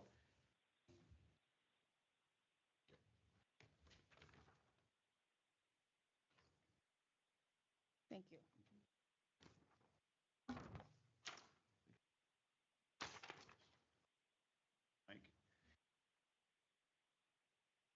So the first one you see here is from City Air. This is to alleviate an issue that we're having at the Halliday Road Department shop. Basically, what we're seeing is the generator kicks on every week. It's on a schedule, and when it kicks on and the wind is blowing just right, it blows the exhaust directly into the intake for the building, and the sensors go off in the building, and then they can smell the exhaust from the diesel generator. So there is an issue here that kind of is a health and safety concern. Basically, what we're proposing is that we pipe the exhaust from the generator up the building and above the roof to alleviate any problems with exhaust and intake. And to clarify, one of the things that happens is the sensors go off, and what it does to alleviate the fact that the sensors are saying that it needs fresh air is it brings in more fresh air, and that fresh air happens to be where some of the exhaust from the generator is. So it's kind of a cycle, and it causes more issues. That's when the wind is blowing right, and the conditions are how they are to have that happen.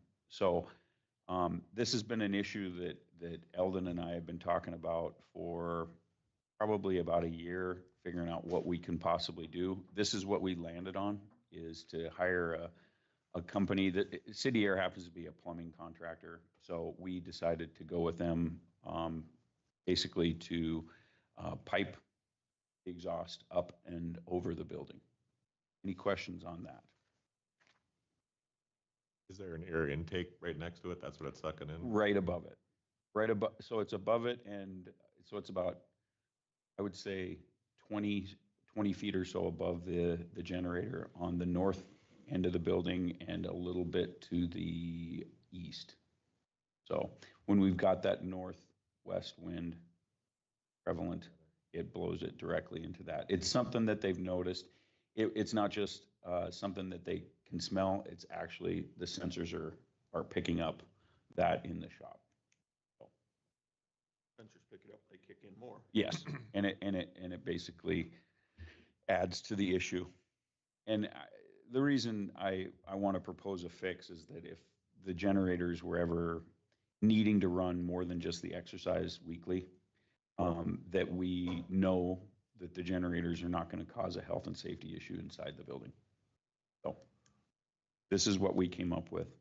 Madam Chairman, I move that we go ahead and accept this bid to fix that problem we have at the Halliday shop. Is there a second? Second. Motion by Commissioner Pelton, second by Commissioner Heiser to authorize the remedy for the Halliday shop. Was it looked at to maybe extend the intake pipe for the fresh air and get that away from the generator versus extending the exhaust?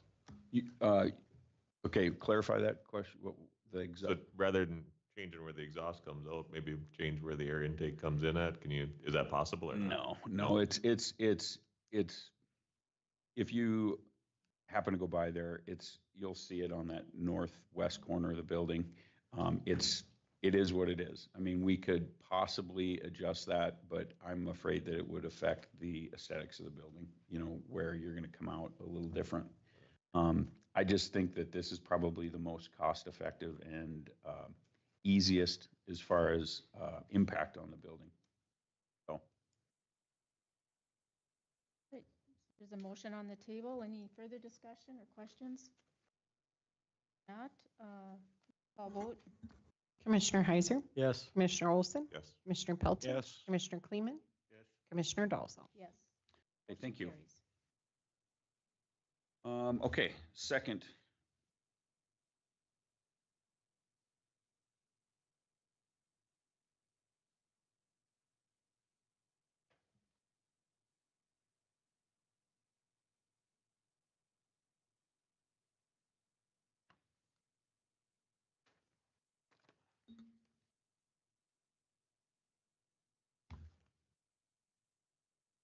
Okay, what you have in front of you now is a quote and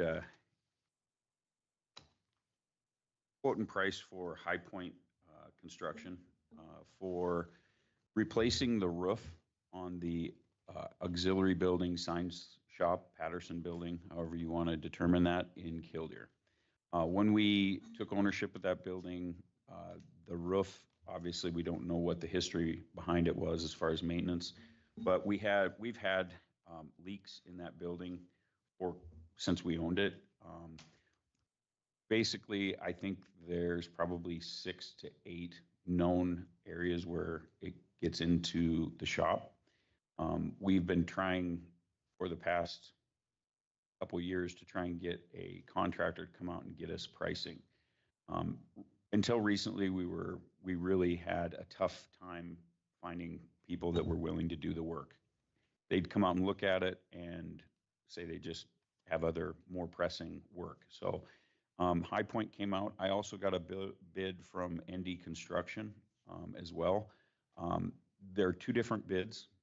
This one that you have in front of you is for total replacement, basically removing the existing roof and putting a new roof in that place. There's also a gutter portion, which currently there is no gutters on the building.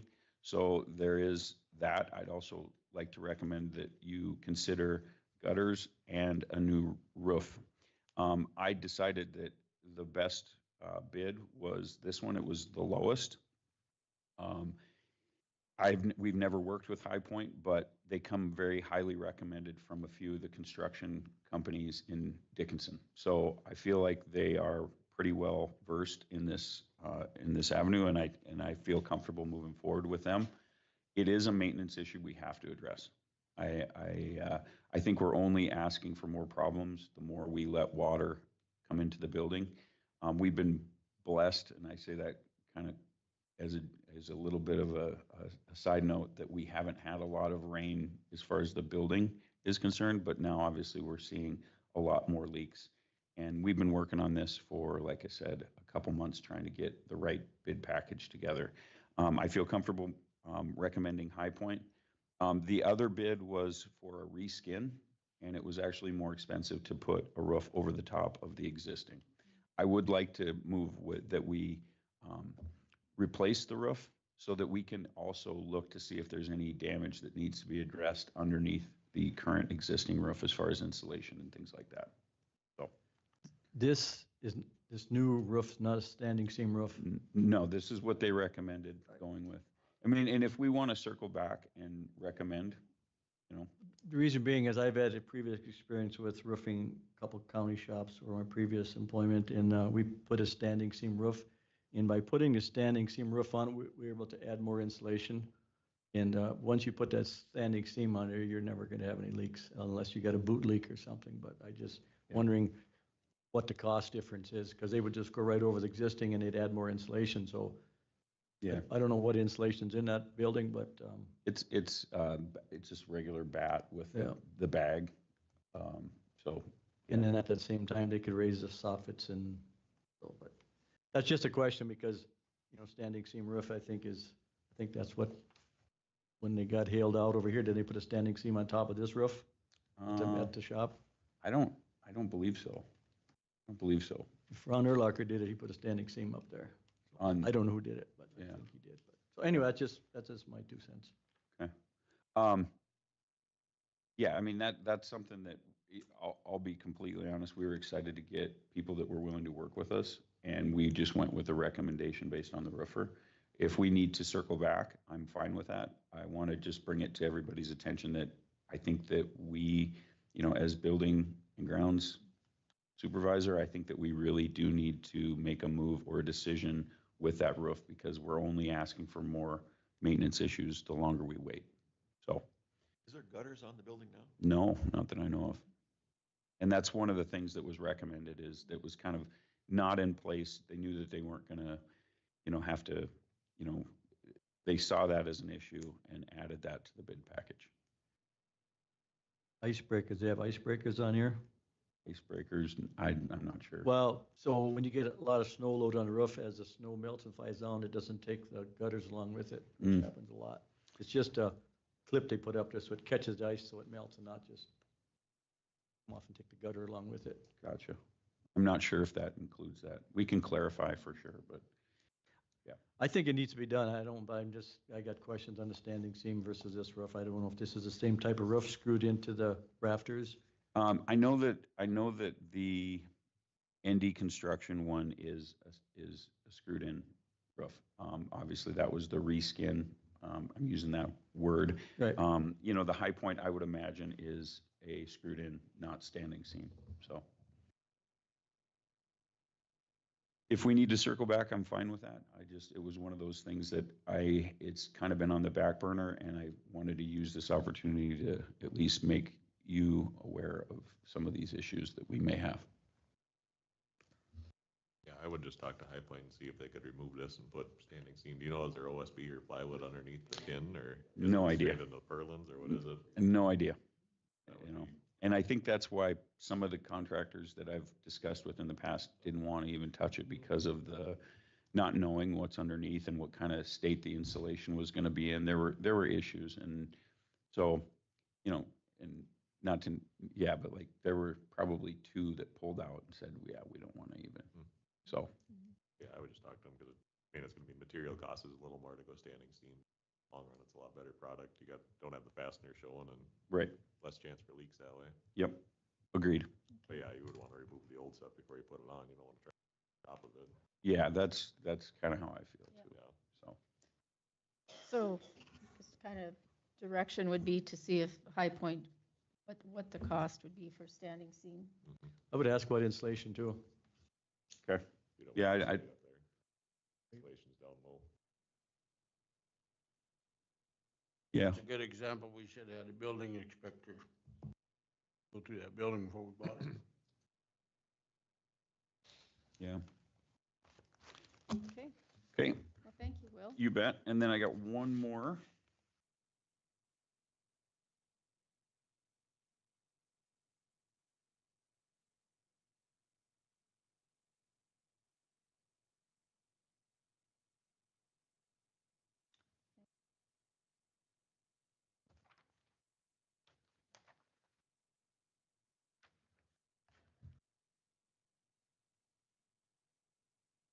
Okay, now I kind of got to switch hats. This is from the recommendation to come to you from the park board. We have a normal year-to-year operating budget. There was a approval to present to you guys a picnic pavilion down at the Little Mo Campground picnic area. So basically what you'll see is two bids from 2 contractors, Esteban Concrete and Horizon Construction. I got 3 bids for the construction of the wood pavilion, so the roof and the posts, and 2 bids for the concrete. Both of those were the low bids. Basically, what we're proposing is that we construct a covered picnic pavilion down at the Little Mo Campground / picnic area. It was a recommendation of the park board to move forward with this. It is outside our normal operating budget. There are things that we're doing this year inside our normal operating budget. And in the past, when we've had projects like this, we've adjusted our budget, but we wanted to come to you, see what the view of this board was, and to see and request basically if we could move forward with that construction to add to more of the facilities down at that recreation area.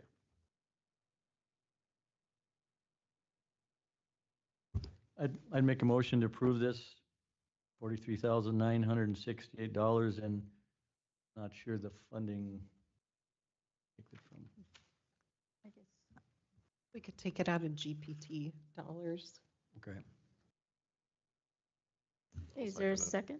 Motion by Commissioner Heiser, second by Commissioner Olson to approve funding for the picnic pavilion at Little Mole Picnic Area, $43,968. Where would this be located? Right when you come back down to the boat ramp, so to the east on that grassed picnic area, where there's fencing and things down there. It's just really close to where you could park. We didn't want to put it too far away so people could bring things that they needed for picnic or events from their car. So it's probably from where you can park maybe 30 feet from there. And it's just kind of right there. So you'll see it right away when you come down there. I think it'll look nice. I think it'll add to the invitingness of that area for use in day use picnic area. So. Good. Any further discussion? If not, roll call vote. Commissioner Heiser? Yes. Commissioner Olson? Yes. Commissioner Pelton? Yes. Commissioner Kleeman? Yes. Commissioner Dalzell? Yes, the motion carries. There's Thank a- you, Will. Who does the fencing or down there? See, there's a lot of that wood fences starting to. Well, we originally had what was is it grass? Can't remember the name of the company. Something Butte, Rocky Butte Fencing did the original. You know, we've had to adjust that because we've got some construction for a handicap ramp to that vault toilet. So we had to pull some of that stuff. You know, all the fencing and maintenance has been done by our staff, and we've got some, you know, once construction is done, to replace some of those ones that got pulled and moved. So I yeah, just noticed that. yeah. So, any other questions? Thank you, Will. Okay, thank you. Yep. Anybody have anything to add under portfolio reports? I would just note that on the airport authority, Craig and I are on that board. The new hangar is complete, turned out really good. So progress. I missed last meeting. What day is the fly-in? June, I have to look at the calendar. I think it's the third Saturday in June, which the calendar won't go to June.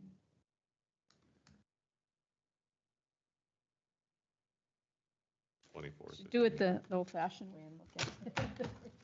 June, I think it's the week before. 21st, but June 21st, I think it is. 21st, yep. It's a good event. I'd encourage people to go in it. Yep. All right. Any other business? Sandy. Oh, Sandy? Okay.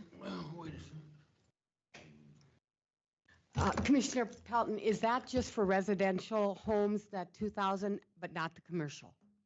I just wanted to verify that so that when somebody asks me, it's just residential. Okay, thank you.